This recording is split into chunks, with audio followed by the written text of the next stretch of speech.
பரிசுத்த நாமத்திற்கு ஸ்தோத்திரம் உண்டாவதாக.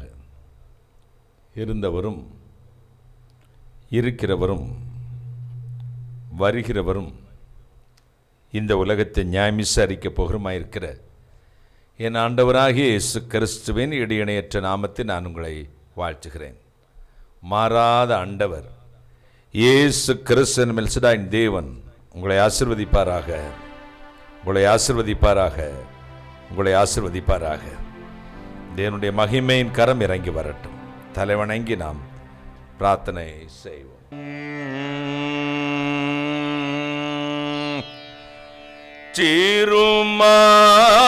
திருமாமறையே அருள் பதியே,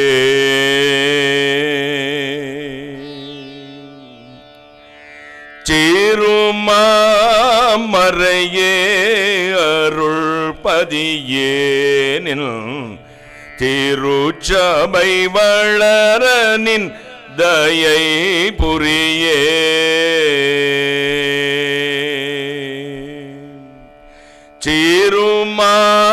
திருமாமறையே அருள் பதியேனின் திருச்சபை வளர நின் தயை புரியே.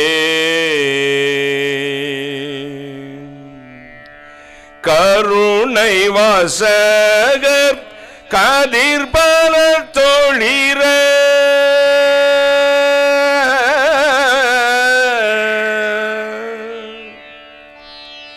கருணை வாசகர் கதிர் பல தொழிற கனகார் புவினின் தேயகல மருள் ஜன மொழியுற அவனருள் உணர திருமாமறையே அருள் பதியேன் திருச்சபை வளர நின் தயை புரியே.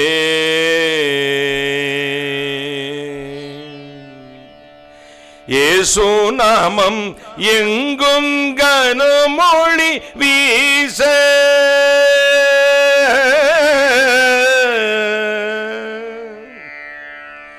இயேசு நாமம் எங்கும் கனமொழி வீச இறையே நிறைமை விசுவாச நேசமோடையூன் தாசர்கள் பேச திருமாமறையே அருள் பதியேனின் திருச்சபை வளர நின் தயை புரியே. ஞாலம் வந்த மட்டும் எம்முடன் இருக்க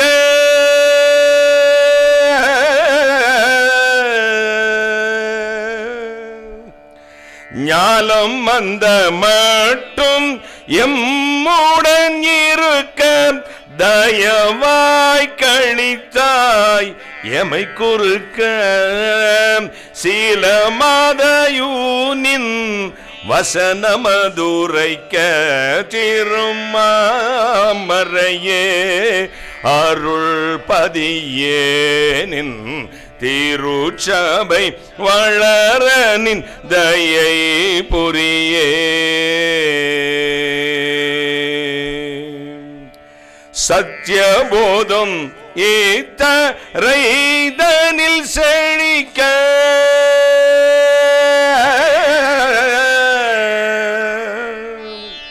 சத்தியபோதம் ஏத்தரைதனில் செழிக்க தம்மியோனின் புகழேயுரைக்க நித்திய பாக்யமே புவிகளிக்க திருமாமறையே அருள் பதியேனின் திருச்சபை வளர நின் தயை பொரியே. திருமாமறையே அருள் பதியேனின் திருச்சபை வளர நின் தயை புரியே.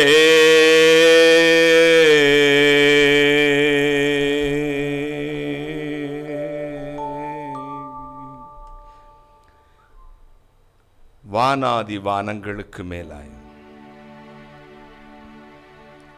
தம்முடைய பரமசிங்காசனத்தில் வீற்றிருக்கிற எங்கள் பரிசுத்தராகிய இயேசு அப்பா, கருணை கடலே, மகாராஜனை, எத்தனையோ சூழ்நிலைகளுக்கு மத்தியிலும் இன்றைய நாள் அரசாங்கத்தில் இந்தியாவில் மாநில தேர்தல்கள் முடிவுகள் வந்து கொண்டிருக்கிறது. முடிவு எப்படி வரும் என்று எங்களுக்கு தெரியாது. கர்த்தராலே அன்றி ஒரு திட்டமும் நிறைவேறாது என்று ஒரே நம்பிக்கையில் காத்திருக்கிறோம்.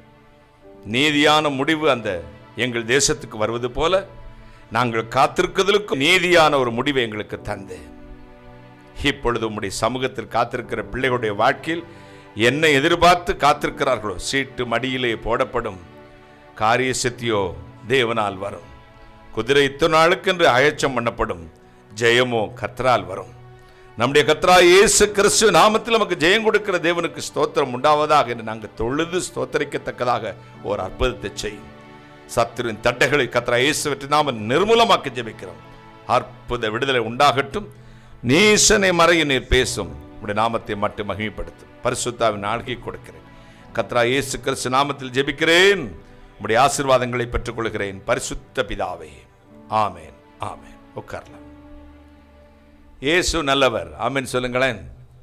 நேரில் அநேகர் வந்திருக்கீங்க. முடிவில் உங்கள் அத்தனை பேருக்கும் நான் வரவேற்பு சொல்வேன். கர்த்தருடைய நாமத்தில் உங்களை வாழ்த்தி வரவேற்கிறேன். கர்த்தருடைய பரிசுத்த நாமத்துக்கு ஸ்தோத்திரம் உண்டாகட்டும். சரி, இந்த நாளில் நம்முடைய இருதயம் ஒரு வேளை திக்கு திக்கென்று அடித்து கொண்டிருக்கிறது. ஆனால் ஆராதனைக்கு வந்திருக்கிறோம். எப்படி முடிவு வருதோ என்று நம்முடைய தேர்தல் முடிவுகளை பற்றி ஒரு பக்கம் இருந்தாலும், நம்முடைய வாழ்க்கையின் முடிவு காலங்கள் எல்லாவற்றையும் எந்த முடிவு வந்தாலும் கர்த்தருடைய கரத்தில் இருக்கிறது. கலங்காமல் இருப்போம். கைகளை தட்டி கர்த்தரை மகிமைப்படுத்தும். ஆண்டவருடைய மகிமையின் பிரசன்னம் நம்மத்தில் இருக்கிறது. கர்த்தர் உங்களை ஆசீர்வதிப்பார். சரி, இந்த நாளில் நம்முடைய சற்று நேர தியானத்திற்கென்று எடுத்துக்கொண்ட வேத வசனம் அது யாத்ராகமம் புஸ்தகம் 20ஆம் அதிகாரம் 24ஆம் வசனம். யாத்ராகமம் 20ஆம் அதிகாரம் 24ஆம் வசனத்தை வாசிக்க கேட்கலாம். மண்ணினாலே பலிபீடத்தை எனக்கு உண்டாக்கி அதன் மேல் உன் ஆடுகளையும் உன் மாடுகளையும் சர்வாங்க தகன பலியாகவும் சமாதான பலியாகவும் செலுத்துவாயாக. நான் என் நாமத்தை பிரஸ்தாபப்படுத்தும் எந்த ஸ்தானத்திலும் உன்னிடத்தில் வந்து உன்னை ஆசீர்வதிப்பேன். மண்ணினாலே ஒரு பலிபீடத்தை எனக்கு உண்டாக்கி அதன் மேல் உன் ஆடுகளையும் உன் மாடுகளையும் சர்வாங்க தகன பலியாகவும் சமாதான பலியாகவும் செலுத்துவாயாக. நான் என் நாமத்தை பிரஸ்தாபம் படுத்தும் எந்த ஸ்தானத்திலும் உன்னிடத்திற்கு வந்து உன்னை ஆசீர்வதிப்பேன். கைகளை தட்டி என்னை பிரஸ்தாபப்படுத்தும் எந்த ஸ்தானத்துக்கும் உன்னிடத்திற்கு இறங்கி வந்து உன்னை ஆசீர்வதிப்பேன். சொல்றதுங்கிறது வேற, பிரஸ்தாபங்கிறது வேற. கொஞ்சம் பேசி வச்சுக்க. சொல்றங்கிறது வேற, பிரஸ்தாபங்கிறது வேற. 2 குழந்தைங்க ஒரு அம்மாக்கு இருந்தாங்க. கேட்டோம், அம்மா பெரிய பையன் என்ன செய்றான்? அவன் இருக்காயா விடுங்கயா அப்படின்னா என்ன அர்த்தம்? தண்ணி தெளிச்சு விட்டுட்டேன்னு அர்த்தம். ஏதோ பிள்ளை இருந்தாலும் சரி போனாலும் சரி ஊர் சுற்றி தெரியுது கழுத. 2வது பையன் அவன் ராசா அமெரிக்காவில் இன்ஜினியராக இருக்கிறான் ஐயா. அந்த டிபார்ட்மெண்ட்டுக்கே அவன் தான் அதிகாரி. என் பிள்ளை ஒரு ஆர்டர் போட்டால் எல்லாம் நடக்கும். எப்படி இருக்கிறான்? என்ன சேர், என்ன கார், என்ன பங்களா, எப்படி வீடு, அவன் நடந்தா அவ்வளவு. அத்தனை உதவியாளர்கள். இது பிரஸ்தாபம். கைகளை தட்டி கர்த்தரை மகிமைப்படுத்து. ஒரு குழந்தையை அவன் இருக்காயா அப்படிங்கிறதும், இன்னொரு குழந்தையை இந்த நிலைமையில் இருக்கிறான், இப்படிப்பட்ட அதிகாரமுடையவனாக இருக்கிறான் என்பது பிரஸ்தாபம். ஆண்டவரை சொல்வது என்பது வேறு, பிரஸ்தாபம் பண்ணுவது என்பது வேறு. நாங்கள் கிறிஸ்தவங்க என்ன செய்வீங்க? ஞாயிற்றுக்கிழமை சர்ச்சுக்கு போயிட்டு வந்தோம், கோழிக்கறி ஆப்போம் செய்வோம், அப்புறம் அப்புறம் சீரியலில் உட்காந்துருவோம், சினிமாவில் உட்காந்துருவோம், எல்லாம் பண்ணிக்குவோங்க. 1க்கு 2 உபத்திரத்துக்கு 3 பொண்டாட்டியும் கட்டிக்குவோம். நாங்கள் கிறிஸ்தவங்க. உங்கள் தெய்வம் யாருங்க? இயேசுநாதர் தான் அப்படிங்கிறது சொல்கிறது. நீங்கள் நான் மறுபிறப்படைந்தவன். உங்கள் தெய்வம் கர்த்தராகிய இயேசு கிறிஸ்து. அவர் எனக்காக மரித்து எனக்காக அடக்கம் பண்ணப்பட்டு 3 நாள் உயிரோடு எழுந்து பரலோகத்து வீட்டுக்கு மறுபடியும் அவர்தான் உண்மையான தெய்வம் என்பது பிரஸ்தாபம். கைகளை தட்டி அதற்கு மாதிரியாக என் வாழ்க்கையை பார்த்துக் கொள்ளுங்கள் என்று வாழ்ந்து காட்டுவது அதைவிட பிரஸ்தாபம். இயேசு கிறிஸ்துவின் உபதேசத்தின்படி வாழ்கிற ஒரு மனிதன் தான் அவரை பிரஸ்தாபம் பண்ண முடியும். வாயில வல்லங்க வீட்டில் பட்டினியா, வாயில வல்லங்கம் வீட்டில் பட்டினி. அந்த காலத்தில் தெருக்கூத்து நடக்கும். யாராவது பார்த்துருக்கீங்களா? ஆன்லைனில் இருக்கும், கை ஊற்றி காட்டுங்க. தெருக்கூத்து நான் பார்த்துருக்கீங்களா? தெருக்கூத்து, வள்ளி திருமணம் இப்படிலாம் வரும்.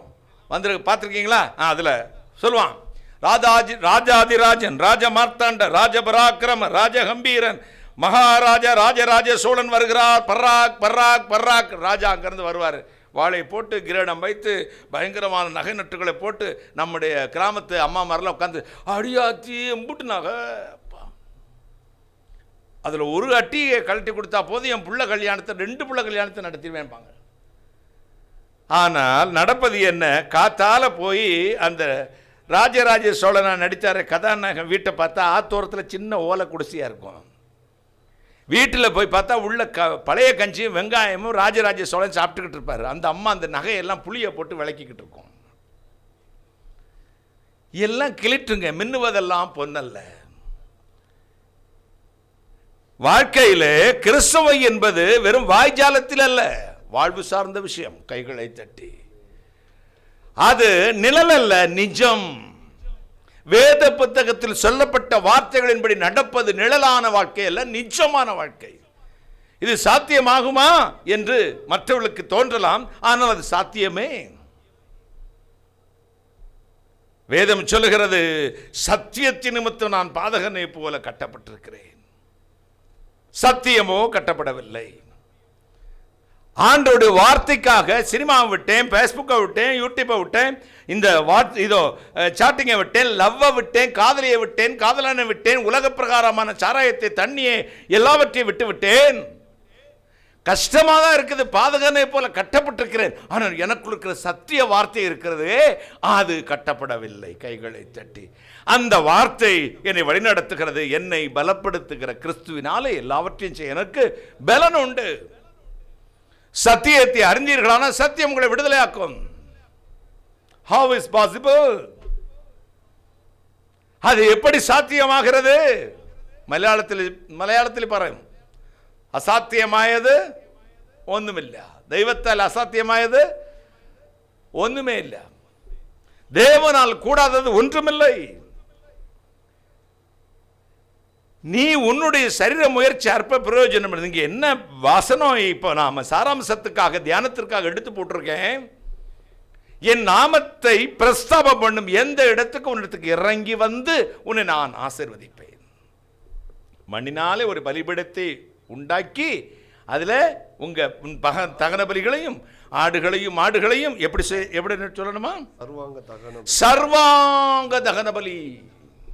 ஆவி ஆத்ம சரீரத்தை அப்படியே தகனிக்கிறது தெய்வத்துக்காக. மாமிச இச்சை, கண்களின் இச்சை, ஜீவனத்தின் பெருமை, உலகம், பேய், உடல் எல்லாவற்றையும் போட்டு எரிச்சுட்டு ஆத்மாவில் உயிர்ப்பிக்கப்பட்ட ஒரு அனுபவத்துக்கு பேர் தான் ரட்சிப்பு. கைகளை தட்டி பழையவர்கள் எல்லாம் ஒழிந்தது, எல்லாம் புதிதாயின. உன்னுடைய இருதயம் எங்கே இருக்கிறதோ அங்கே உங்கள் பொக்கிஷம் இருக்கும். உங்கள் நினைவுகள் எங்கே இருக்கிறதோ அங்கே உங்கள் பொக்கிஷம் இருக்கும். காதலனுக்கு காதலி மேலே எண்ணம், காதலிக்கு காதலன் மேலே எண்ணம். பாருங்கள், பிரச்சனை பாருங்க. யாராவது ஒரு பொண்ணை பிடிச்சிட்டு 24 அவளோட பேச விட்டு அவனுக்கு கிறுக்கு பிடிச்சிடும். அவளுக்கும் அப்படிதான். 2 மாசத்தில் அவள் ஆளை மாற்ற இவனும் ஆளை மாற்றிடுவான். வாழ்க்கை இப்படி போகிற சூழலில் நாம் யாரிடத்து நம்முடைய பொக்கிஷத்தை இருதயத்தை இறக்கி வைத்துக்கோ அவர் மேலே விருப்பமாக இருக்க வேண்டும். நான் சில நேரங்களிலே வழி தவறுவது உண்டு. இப்பொழுதும் ஊழியம் செய்துகிறேன். வழி தவறுனா பெரிய வழி தவறுல, சில மாம்ச பிரகாரமாக சிலர் ரொம்ப அதிகமாக நேசிச்சிருவேன். அது குழந்தையாகட்டும், தம்பியாகட்டும், உடன் ஊழியராகட்டும், எப்பொழுது அவர்கள் என்னோடு இருந்தால் நல்லா இருக்குமே என்று நினைப்பேன். ஒரு நாள் அவர்கள் வராவிட்டால் நித்திரையும் வராது. ஐயா என்ன பிரச்சனை, ஏதாவது கோச்சிக்கிட்டானா அல்லது கோச்சிக்கிடுச்சா, ஏன் வரல, ஏன் பேசலை, ஏன் பெண்ணி உம்முன்னு இருக்கிறான், மனசு போட்டு உழப்போம். லௌதீக கவலை. இதற்கு பேர் என்ன பேர்? லௌதீக கவலை, உலக சிநேகம். இந்த லௌதிக கவலை நமக்கு என்ன ரிசல்ட்டை கொடுக்குதுன்னா, வசனம் பலன் கொடாமல் அது நெருக்கி போட்டு விடுகிறது. லௌதீக கவலையினாலும் ஐஸ்வர்ய மயக்கத்தினாலும் அந்த வார்த்தை உனக்குள் பலன் தருவதில்லை. ஆண்டவர் என்னோட பேசட்டும், கர்த்தர் எனக்கு வெளிப்படுத்தட்டும், ஆனால் காத்திருக்கிறது நல்ல காரியம்தான். உள்ள உனக்குள்ள கிடக்கிறது வார்த்தை. இந்த வார்த்தையை என்ன நெருக்குது பார்த்துக்க. அது வெளியே அந்த முளை விட்டு தொழில் விட்டு வெளியே வராதபடி என்ன நெருக்குது தெரியுமா? லௌதீக கவலை.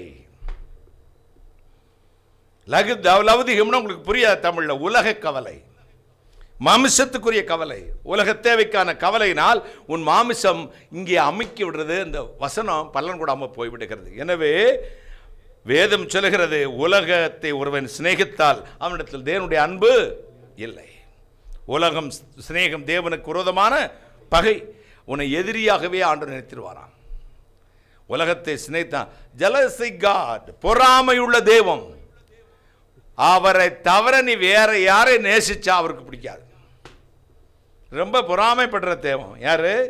நம்ம தெய்வம் என்னை தவிர வேற யாரையா நேசிச்சேன்னா பிடிக்காது. எரிஞ்சு விழுவான் பார்த்துக்கங்க. கோவப்படுவாங்க. 2 ஃப்ரெண்டில் ஒருத்தன் அவனை விட்டுட்டு மற்றொரு ஃப்ரெண்டுகிட்ட பேசினா கூட சிலனுக்கு பிடிக்காது. இந்த பொம்பளை பிள்ளைங்க அதை விட கொடுமை. எனக்கு ஃபோன் பண்ணுவாங்க, அங்கிள் என்னப்பா என் ஃப்ரெண்டு என்கிட்ட பேச மாட்டேங்கிற அங்கிள், புதுசாக ஒரு பொண்ணு வந்திருக்கா, அவரோட பேசுகிறா. பொண்ணுட்டு தானமா பேசுனா? ஆம். இல்லை அங்கிள், எனக்கு மனசுக்கே சரியில்லை, விஷம் குடிக்கலான்னு நினைக்கிறேன்.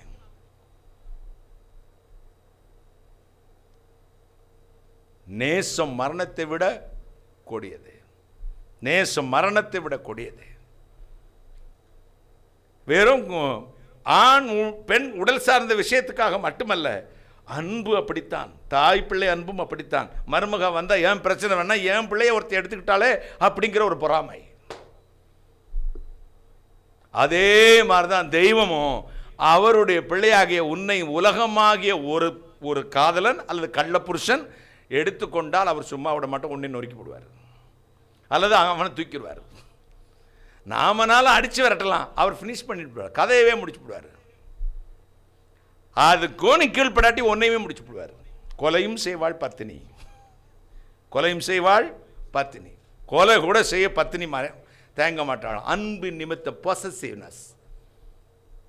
சில பெண்கள் பொசசிவ்னு புருஷனை போட்டு படுத்துகிற பாடு பார்த்தீங்கன்னா, வேலையிலேருந்து வீட்டுக்கு வரும் 100 கால் பண்ணியிருப்பான். எங்கே இருக்கிய? ஏன் இவ்வளோ லேட்டு? நேற்று வந்துட்டீங்களே, இப்போ ஏன் இவ்வளோ லேட்டு? அந்த வீட்டுக்கு போனீங்களா? அந்த கடைக்கு போனீங்களா? பின்னாடி எதுவும் சத்தம் கேட்குது. என்ன சத்தம்? இல்லைடி ஆஃபீஸில் தான் இருக்கீங்களா? இல்லை ஆஃபீஸில் பொம்பளையே இல்லையே, என்ன பொம்பளை சத்தம் கேட்குது? சும்மா சத்தம் கேட்குது, ஏதாவது ரேடியோ பேசிகிட்டு இருக்கோம். கேட்டால் இப்போ பொசசிவ்னஸ். இன்றைக்கி நீங்களும் அந்த சட்டை கருப்பு சட்டை போட்டிருந்தீங்க, அந்த பொண்ணும் அந்த கருப்பு சட்டை போட்டிருந்துச்சே, ஏன்? ஏய் எனக்கு தெரியவே தெரியாது, அவங்க வருவாங்கன்னே தெரியாதுடி. பொசசிவ். ஸ்திரீயின் மனம் புருஷனை சுற்றியே இருக்குமா? ஸ்திரீ மனம் எப்படி இருக்குமா? புருஷனை சுற்றியே இருக்கும். ஆனால் புருஷனை பற்றி சொல்லும்போது, ஸ்திரீயை பற்றிய எரிச்சல் புருஷனுக்கு மூர்க்கத்தை உண்டு பண்ணும். பழி வாங்கும் நாளில் எண்ணத்தை ஈடாக கொடுத்தாலும் அவன் சமாதானமே கொன்னே போடுவான். ஆரம்பத்திலிருந்து அப்படித்தான், தெய்வம் அப்படித்தான். நம்ம மேலே பொசசிவ், கைகளை தட்டி எப்பொழுது நம்மை சுற்றி. வேதம் சொல்வது, கர்த்தர் நம் மீது நினைவாகவே இருக்கிறார். இது இச்சையினால் வந்த நினைவு, அது பரிசுத்தத்தினால் வந்த நினைவு. கைகளை தட்டி. இது உன்னை பாதாளத்துக்கு கொண்டு போகும் நினைவு, அது பரலோகத்துக்கு கொண்டு போகும் நினைவு. மாமிச சிந்தையோ மரணம், ஆவின் சிந்தையோ ஜீவனும் சமாதானம். கைகளை தட்டி. இங்கே உன் பலிபடம் சரிபடப்பட வேண்டும். உன்னை தர்வாங்க சகன பலியாய் பலியிட வேண்டும். அடுத்து அவர் நாமத்தை பிரஸ்தாபம் பண்ணணும். இந்த பிரஸ்தாபம் பண்ணும்போது பகவான் என்ன செய்றார் பாருங்க, அங்கிருந்து இறங்கி வந்து உங்களை மனதார ஆசீர்வதிக்கிறார். ஒரு அல்லேலூயா சொல்லுங்களேன். ஆசீர்வதிக்கிறார். ஆகாய் 2:19 சொல்லுகிறது, களஞ்சியத்தில் இன்னும் விதைத்தானியம் இல்லையோ, ஒலிவ மரமும் மாதுளம் செடியும் அத்தி மரமும் கனி கொடுக்கவில்லையோ என்றாலும் நான் இன்று முதல் உங்களை ஆசீர்வதிக்கிறேன். எல்லா சூழலையும் உங்களுக்கு விரோதமாக இருக்கிறதோ என்றாலும் நான் உங்களை இன்று முதல் ஆசீர்வதிப்பேன். அப்போஸ்தலர் 3:26 சொல்லுகிறது, உங்களை ஆசீர்வதிக்கும்படிக்கு தேவன் தம்முடைய பிள்ளையாக இயேசு கிறிஸ்துவை முதலாவது மரித்தோரது உயிரோடு எழுப்பி உங்களிடத்துக்கே அனுப்பினார் என்று. எபேசியர் 1:3 சொல்கிறது, நீங்கள் ஆசீர்வாதத்துக்காய் காத்திருக்க வேண்டிய அவசியம் இல்லை. வாசிக்கலாம். 1:3. நம்முடைய கர்த்தராகிய இயேசு கிறிஸ்துவின் பிதாவாகிய தேவனுக்கு ஸ்தோத்திரம். அவர் கிறிஸ்துவுக்குள் உன்னதங்களிலே ஆவிக்குரிய சகல ஆசீர்வாதத்தினாலும் நம்மை ஆசீர்வதித்திருக்கிறார். கிறிஸ்துவுக்குள் உன்னதங்களில் சகல விதமான ஆசீர்வாத ஆவிக்குரிய ஆசீர்வாதத்தில் நம்ம ஆசீர்வதிக்க போகிறார் எழுதியிருக்கிறதா, ஆசீர்வதித்திருக்கிறார் அப்படின்னு எழுதியிருக்கார். அப்போ பாஸ்ட் டென்ஸ், ஆசீர்வதிச்சுட்டார். நீ தான் வாங்காம இருக்கிற. பல நாளாக உனக்கு ஒரு சட்டை வாங்கணும்னு ஆசை, யாரையோ கேட்டு பார்த்து கிடைக்கல. ஆனால் ஒரு நாள் உன் பெட்டியை திறந்து பார்த்த பாரு, உன் சட்டை கடையில் ஒரு 500 ரூபாய் இருந்துச்சு. என்னடா இது எப்படிடா வந்துச்சுன்னு யோசிச்ச. அப்பா போன கிறிஸ்மஸுக்கு அப்பா 500 ரூபாய் கொடுத்தாரு, ஒழிச்சு வைக்கணும் வச்சேன். இது அப்பா கொடுத்த பணம். இது இருக்கிறது இல்லாமல் மடப்பைய மாதிரி மறந்து போயிட்டேனே. அது எடுக்கும்போது எவ்வளோ சந்தோஷம் இருக்குமோ அப்படி தான் கர்த்தர் கையில் ஒரு ஆசீர்வாதத்தை கொடுத்துருக்கிறார். கைகளை தட்டி, அப்பா கொடுத்த பணம் உன் கையில் தான்டா இருக்குது, அதை எடுத்து பயன்படுத்த வேண்டிய ஞாபகம் உனக்கு இல்லை. கர்த்தருடைய புத்தகத்தில் தேடி வாசியுங்கள், ஒன்றாகிலும் ஜோடி இல்லாமல் தேடுறதுக்கு வழி.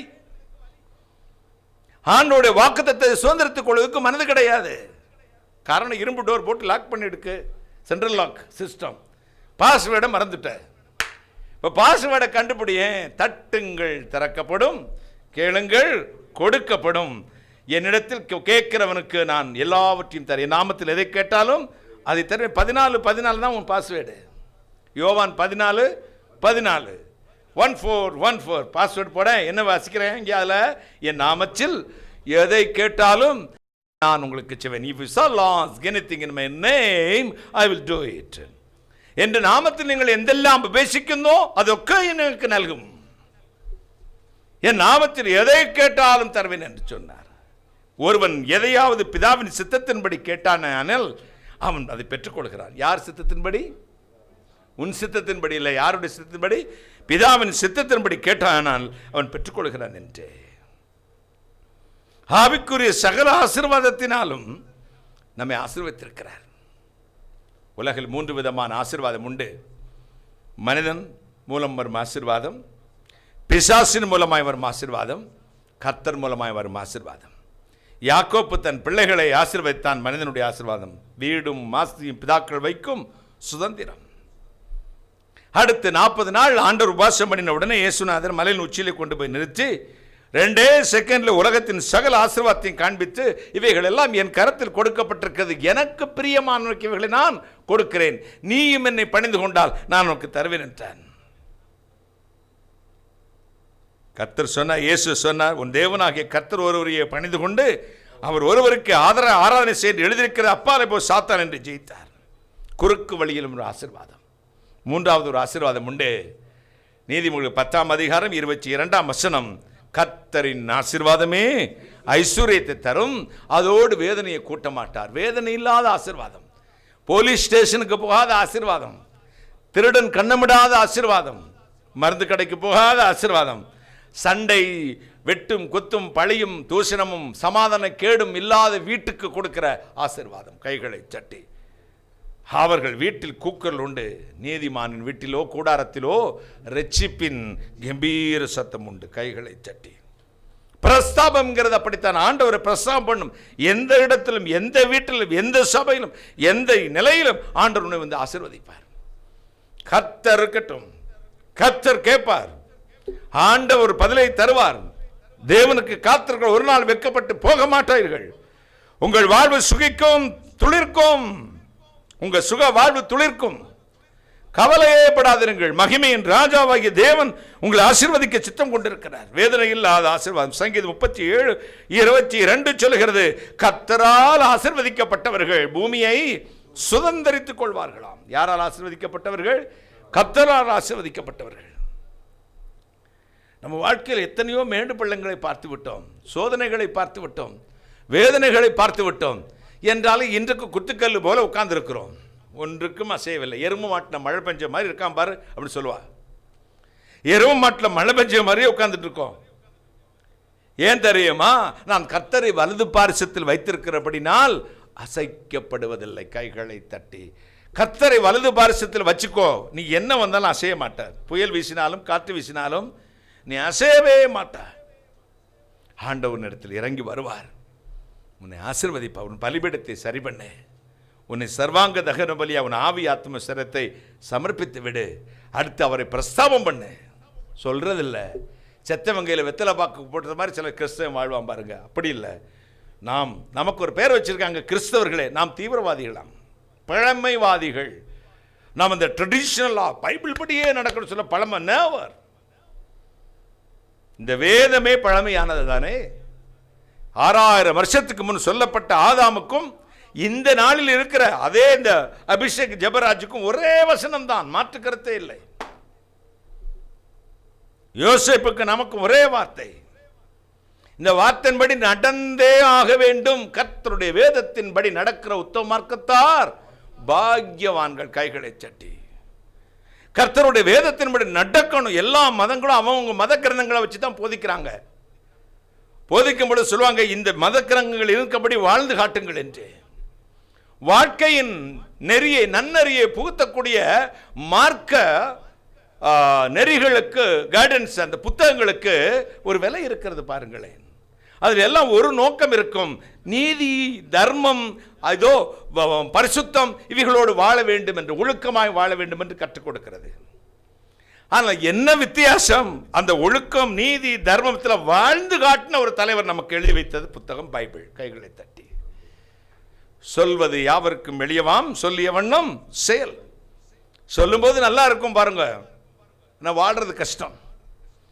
பிரசங்கிற நானாகட்டும், நான் பேசுகிறதை வாழ்வதைத்தான் பிரசங்கம் பண்ண வேண்டும், மற்றதை தொடவே கூடாது அல்லது வாழ முயற்சி பண்ணணும், அவ்வளோதான். நான் பெரிய நீதிமான் பரிசுத்தவான் என்ற ஸ்தானத்தில் நின்று கொண்டு நான் பேசவில்லை.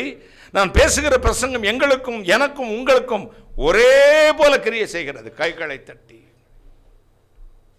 நான் எதை வாழ்ந்திருக்கிறேனோ அதை பேசுகிறேன், அல்லது வாழ வேண்டும் என்று விரும்புகிறேனோ அதை பேசுகிறேன். கைகளை தட்டி வாழ்ந்ததை பற்றி பேசுகிறேன், வாழ்ந்து வருகிறதை பற்றி பேசுகிறேன், வாழ விரும்புகிறதை பற்றி பேசுகிறேன். கைகளை தட்டி ஒரு அல்லேலூயா சொல்லுங்களேன். அப்போ ஆண்டவர் சமூகத்தில் நம்மை அர்ப்பணிப்பது, அடுத்து அவர் நாமத்தை சொல்வதல்ல பிரஸ்தாபம் பண்ணுவது. நம்ம சும்மா இயேசு கிறிஸ்து தான் கடவுள் அப்படி சொல்லிட்டு போறது நல்லா இல்லைங்க. ஆண்டவர் தான் தெய்வம், இயேசு கிறிஸ்து தான் தெய்வம். அவர் எனக்காக மரித்தார், உனக்காக மரித்தார், அவர் மறுபடியும் வருவார், அவரே நித்திய ஜீவனை கொடுக்க வல்லமுள்ளவர் என்று பிரஸ்தாபப்படுத்துவதே. கிறிஸ்தவத்துக்கு ஒரு தனித்துவம் உண்டு. நாம தான் சுவிசேஷத்தை பரப்புகிறவர்கள். மதம் மாற்றுவதில் அல்ல, தவறாய் புரிந்து கொள்ளக்கூடாது. மதம் மாற்றுவதல்ல நம்முடைய பணி. சுவிசேஷம் நற்செய்தி, ஒழுக்கமான வழியிலே நடவுங்கள், இதுதான் வழி என்று காட்டக்கூடிய ஒரு செய்தியை நம்ம கையில் கொடுத்து ஆண்டவர் உலகம் முழுவதும் பரப்ப சொன்னார். நம்முடைய இந்திய அரசாங்க சட்டமும் நம்முடைய கொள்கைகளை பரப்புவதற்கு தடை விதிக்கவே இல்லை, தடை விதிக்கவும் கூடாது. அப்படிதான் அரசியல் சாசனம் அமைந்திருக்கிறது. அவர்களுடைய மதங்களை பற்றி அவர்களுடைய கொள்கைகளை பற்றி தாராளமாக பேச்சு உரிமை உண்டு. பிரஸ்தாபம் பண்ணலாம், இதோ பிரசங்கிக்கலாம், பரப்பலாம்.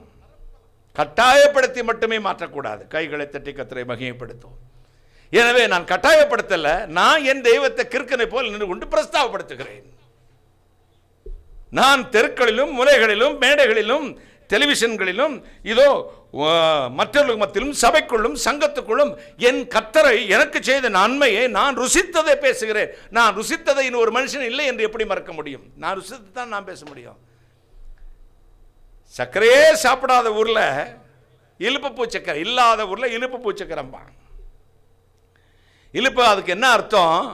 வேப்பம்பூ மாதிரி இழுப்பை மரம் ஒன்று ஒரு மரம் உண்டு, அதில் ஒரு பூ பூக்கும், அதில் ஒரு நீடில் டிப் அளவுக்கு ஒரு தேன் இருக்கும். அந்த தேன் கசப்பு கலந்துருக்கும்.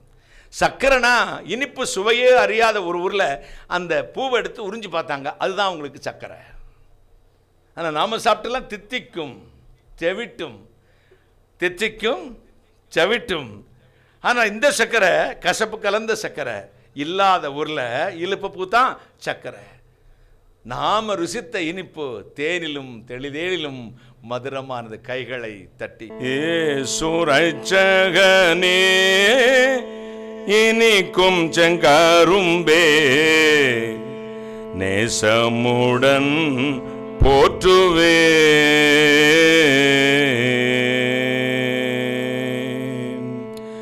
சிற்றிப்போம் நின் நாமம் தெச்சிப்போம் வாய்மொழி சிற்றிப்போம் தேச்சிப்போம் ஜீவமே வழி. சிற்றிப்போ நின் நாமம் தெச்சிப்போம் வாய்மொழி சிற்றிப்போம் தேச்சிப்போம் ஜீவமே வழி. சத்துரு பேயும் கசப்புக்கு அஞ்சிடேன் சத்துரு பேயும் கசப்புக்கு அஞ்சிடேன். நிச்சயமாம் நின்னை மறந்து நான் துஞ்சிடேன்.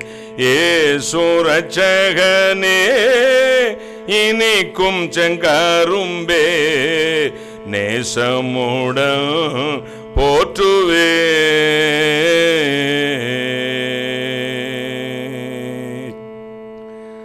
அன்பை பெருக்கியன் ஆருயிர் காச்சிட அன்னையின் உருவாய் உன் மார்பினில் அணைச்சான். அன்பை பெருக்கியன் ஆருயிர் காச்சிட அன்னையின் உருவாய் உன் மார்பினில் அணைச்சாய். இன்பமே நின்னருள் ஏந்தி வருந்தினேன் இன்பமே நின்னருள் ஏந்தி வருந்தினேன். இந்த அடியேன் அதை உன்னில் அருந்தினேன். இயேசு ரட்சகனே இனிக்கும் செங்கரும்பே நேசமுடன் போற்றுவே.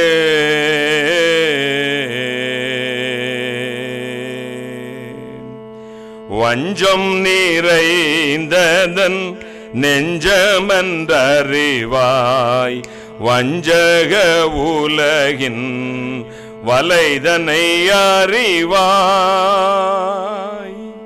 வஞ்சம் நிறைந்ததன் நெஞ்சமன்றறிவாய் வஞ்சக உலகின் வலைதனை அறிவாய். தஞ்சமென்று நாடினேன் தஞ்சமே கொடுத்தாய். தஞ்சமென்று நாடினேன் தஞ்சமே கொடுத்தாய். அஞ்சி நின்ற என்னை கொஞ்சிட எடுத்தாய். இயேசு ரட்சகனே இனிக்கும் செங்கரும்பே நேசமுடன் போற்றுவேன். இயேசு ரட்சகனே இனிக்கும் செங்கரும்பே நேசமுடன் போற்றுவேன்.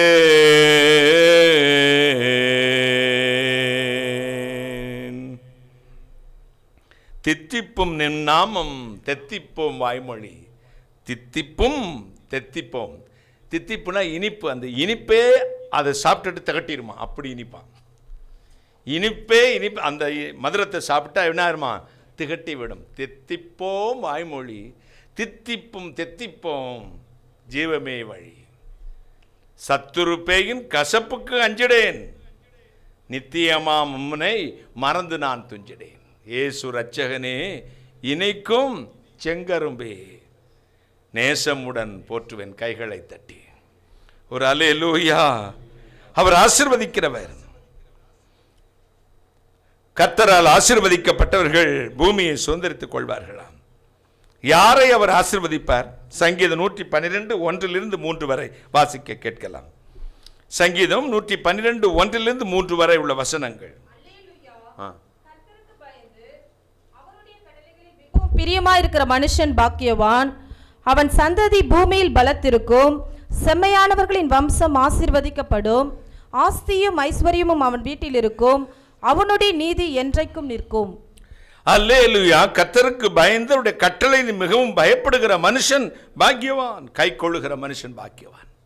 அவன் சந்ததி பூமியில் பலத்திருக்கும். செம்மையானவருடைய வம்சம் ஆசீர்வதிக்கப்பட்டிருக்கும். ஆஸ்தியும் ஐஸ்வர்யம் அவன் வீட்டில் இருக்கும். கர்த்தருக்கு பயப்படுகிற மனிதனை, கர்த்தருக்கு பயந்தவர் கட்டளையில் பிரியமா இருக்கிற மனுஷனை, வேத வார்த்தையை தன் வாழ்க்கையை லட்சியமாக கொண்டு அதற்கு பயந்து பிரியமாக இருக்கிறவனை கர்த்தர் ஆசீர்வதிக்கிறாராம். சங்கீதம் 128 ஒரு பட்டியலே கொடுக்கப்பட்டிருக்கிறது. கர்த்தருக்கு பயப்படுகிற மனுஷன் இவ்விதமாய் ஆசீர்வதிக்கப்படுவான். அவன் மனைவி எப்படி இருப்பா, பிள்ளைங்க எப்படி இருப்பாங்க, சம்பாத்தியம் எப்படி இருக்கும், அவனுடைய ஆவிக்குரிய வாழ்க்கை எப்படி இருக்கும்னு. கர்த்தருக்கு பயப்படுகிற மனுஷன் இவ்விதமாய் ஆசீர்வதிக்கப்படுவான். அவன் மனைவி வீட்டோரங்களில் கனிதரும் திராட்சை கொடியை போல இருப்பாள். சில வீட்டில் நெரிஞ்சில் முள்ளாத்தான் இருக்குது. சில வீட்டில் கொடி இல்லை, மரமாக இருக்கும், வெட்டினா தான் கீழே சாயும். பார்த்துக்கங்க. இந்த கொடிக்கு ஒரு தனித்தன்மை என்ன தெரியுமா? வளைந்து கொடுப்பது. காற்று எந்த பக்கத்தில் வீசினாலும் வளைந்து கொடுப்பது. கல்யாணத்தன்னைக்கு போதர் கையை பிடிச்சிட்டு சொல்லுவார், வாழ்விலும் சாழ்விலும் இன்பத்திலும் துன்பத்திலும் சுகத்திலும் சுகவினத்திலும் மரணம் நம்மை பிரிக்கும் வரை நான் உங்களுக்கு மனைவியா இருப்பேன், அவனும் நான் உனக்கு கணவனா இருப்பான். அப்ப எல்லாவற்றில் வளைந்து கொடுக்கக்கூடிய ஒரு பெண்.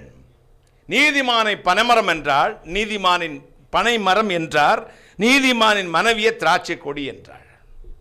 கான்ட்ரடிக்ஷன் அல்ல? கழுதைக்கு கழுதை, நாய்க்கு நாய், மனுஷனுக்கு மனுஷி. ஆனால் இங்கே மரத்துக்கு கொடினார். மரத்துக்கு என்னதான்? கொடி. சில வீட்டில் மரமாக தான் இருக்குது, அதுக்கு என்ன செய்யற, தலையில் தான் இருக்கும். இங்கே கொடியானது ஒரு கொழுக்கொம்பை பற்றி கொண்டே வாழக்கூடிய ஒரு ஆணை சார்ந்து பெண் வாழ வேண்டும் என்ற ஒரு தனித்தத்துவத்தை இந்த பைபிள் சொல்லுது. ஆணுக்கேற்ற துணையை தேவன் உண்டாக்கினார். அந்த புருஷனை சுற்றியே இருக்கும் பாடம். எப்போ பார்த்தாலும் சுற்றிக்கிட்டே தான் இருக்கு. தம்பி, 2 வாழ்க்கை நினைச்சுக்கோ. கல்யாணத்துக்கு முன், கல்யாணத்துக்கு பின். Before marriage, after marriage. Before marriage சுத்திண்டே வருவேன், ஆஃப்டர் மேரேஜ் கலட்டிடுவேன். கலண்டு தான் ஆகணும், இல்லாட்டி ஓன் டப்பா டான்ஸ் ஆகிடும். பிஃபோர் மேரேஜ் மாமிச சார்ந்த ஒரு அன்பு, ஆஃப்டர் மேரேஜ் மனம் சார்ந்த ஒரு அன்பு. கைகளை தட்டி. மாமிச சுத்திக்கிட்டே இருக்கும் கல்யாணத்துக்கு முன்னாடி, கல்யாணத்துக்கு பின்னாடி மனம் சுற்றி கொண்டே இருக்கும். இந்த மனம் பெரியதா, மாமிசம் பெரியதா? சரீர பாசம் முக்கியமா, மனப்பாசம் முக்கியமா? மனப்பாசம். அதான் கணவன் மனைவி உறவு தாம்பத்தியங்கிறது புனிதமானது. விவாகம் யாவருக்குள்ளும் கனமுள்ளதும் விவாக மஞ்சம் அசூசிப்படாதுமா இருக்கிறது. நம்முடைய காம இச்சைகளை நிறைவேற்றுவதற்காக தேவன் விவாகத்தை நிச்சயம் பண்ணாமல் பரிசுத்த சந்ததியை பெரும்படிக்க கர்த்தர் விவாகத்தை நிச்சயம் பண்ணியிருக்கிறார். எனவேதான் மற்ற கல்யாணங்களுக்கும் கிறிஸ்தவ கல்யாணத்துக்கு வித்தியாசம் உண்டு. மற்ற கல்யாணத்தில் திருமண பத்திரிகை அல்லது நிக்கா அல்லது வேற என்ன அடிப்பாங்க, திருமணத்துக்கு பதில் கல்யாண பத்திரிகை இப்படி அடிப்பாங்க. ஆனால் நமக்கு கிறிஸ்தவங்க கல்யாணத்தில் மட்டும்தான் ஒரு வார்த்தையை சேர்ப்போம், பரிசுத்த மெய் விவாக அழைப்புதல். கைகளை தட்டி. என்ன விவாகமா? பரிசுத்த, ஹோலி மெட்ரமனி, பரிசுத்தமான திருமணம். ஒரு ஆணும் பெண்ணும் சேர்ந்தாலே கொஞ்சம் அருவருப்பா பார்க்குற உலகத்தில் ஒரு கணவன் மனைவியாக தெய்வம் சேர்க்கிற திருமணம் பரிசுத்தமானது. கைகளை தட்டி ஒரு அல்லேலூயா சொல்லுங்களேன். ஒரு ஆண் பெண் உறவை அசுத்தம் என்று விளங்கி கொண்ட இந்த சந்ததிக்கு மத்தியிலே ஒன்றை மட்டும் விளங்கி சொல்லுகிறேன், கர்த்தர் கொடுத்த மனைவியோடு வாழ்வது பரிசுத்தம். கைகளை தட்டி. கர்த்தர் கொடுத்த கணவனோடு மட்டுமே வாழ்வது பரிசுத்தம். மரணம் நம்மை பிரிக்கும் வரை பிறர் முகம் பாராமல். அடுத்து ஒன்று சொல்றாம்பி, ஆதாம ஜனிப்பிச்சுட்டு, ஆதாம சிருஷ்டிச்சுட்டு, ஆதாம் தூங்கின அப்புறம் விழாவெடுத்து ஏவாளை செஞ்சார். இப்போ இவன் ஏவாள்ல இருந்து ஆதாம செய்யறான். வெக்கங்கட்ட பல்க. நீதியே மாறி போயிடுச்சுல. பள்ளத்தை கண்டால் தண்ணி ஓடணும், இது மேடல தண்ணி ஓடுது.